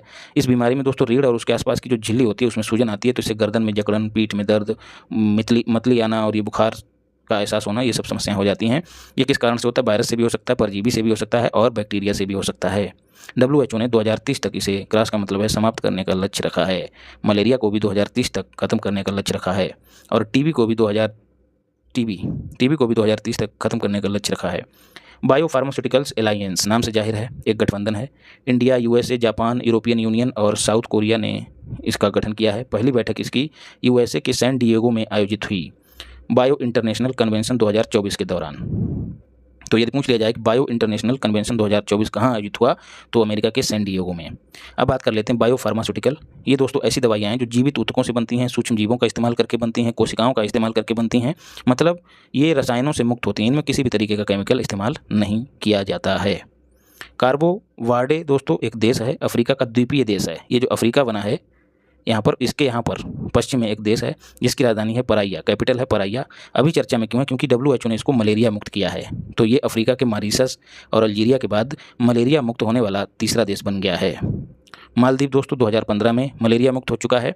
श्रीलंका 2016 में, SLK का मतलब है श्रीलंका। और इंडिया जो है दोस्तों लाइन में लगा है, मतलब वेट कर रहा है, प्रतीक्षा कर रहा है। सांग्रीला वार्ता दोस्तों 21वीं वार्ता हुई है, आल्सो कॉल्ड एशियाई सुरक्षा। SS का मतलब है शिखर सम्मेलन। एशिया प्रशांत क्षेत्र में सुरक्षा को बढ़ावा देने का इसका उद्देश्य है। सिंगापुर के सांग्रीला होटल में इसका हर बार आयोजन होता है, इसीलिए इसको सांग्रीला वार्ता कहा जाता है। पहली बार इसका आयोजन 2002 में किया गया था। पेशेंट सेफ्टी राइट चार्टर 18 अप्रैल 2024 को WHO ने इसका शुभारंभ किया। नाम से ही जाहिर है रोगी सुरक्षा पर, ये मरीजों के अधिकारों से संबंधित एक तरह का चार्टर है। रोगी सुरक्षा पर 6ठे मंत्री स्तरीय सम्मेलन का आयोजन कहाँ हुआ? सेंटियागो में। तो सैन डिएगो दूसरा है और ये सेंटियागो दोस्तों चिली की राजधानी है।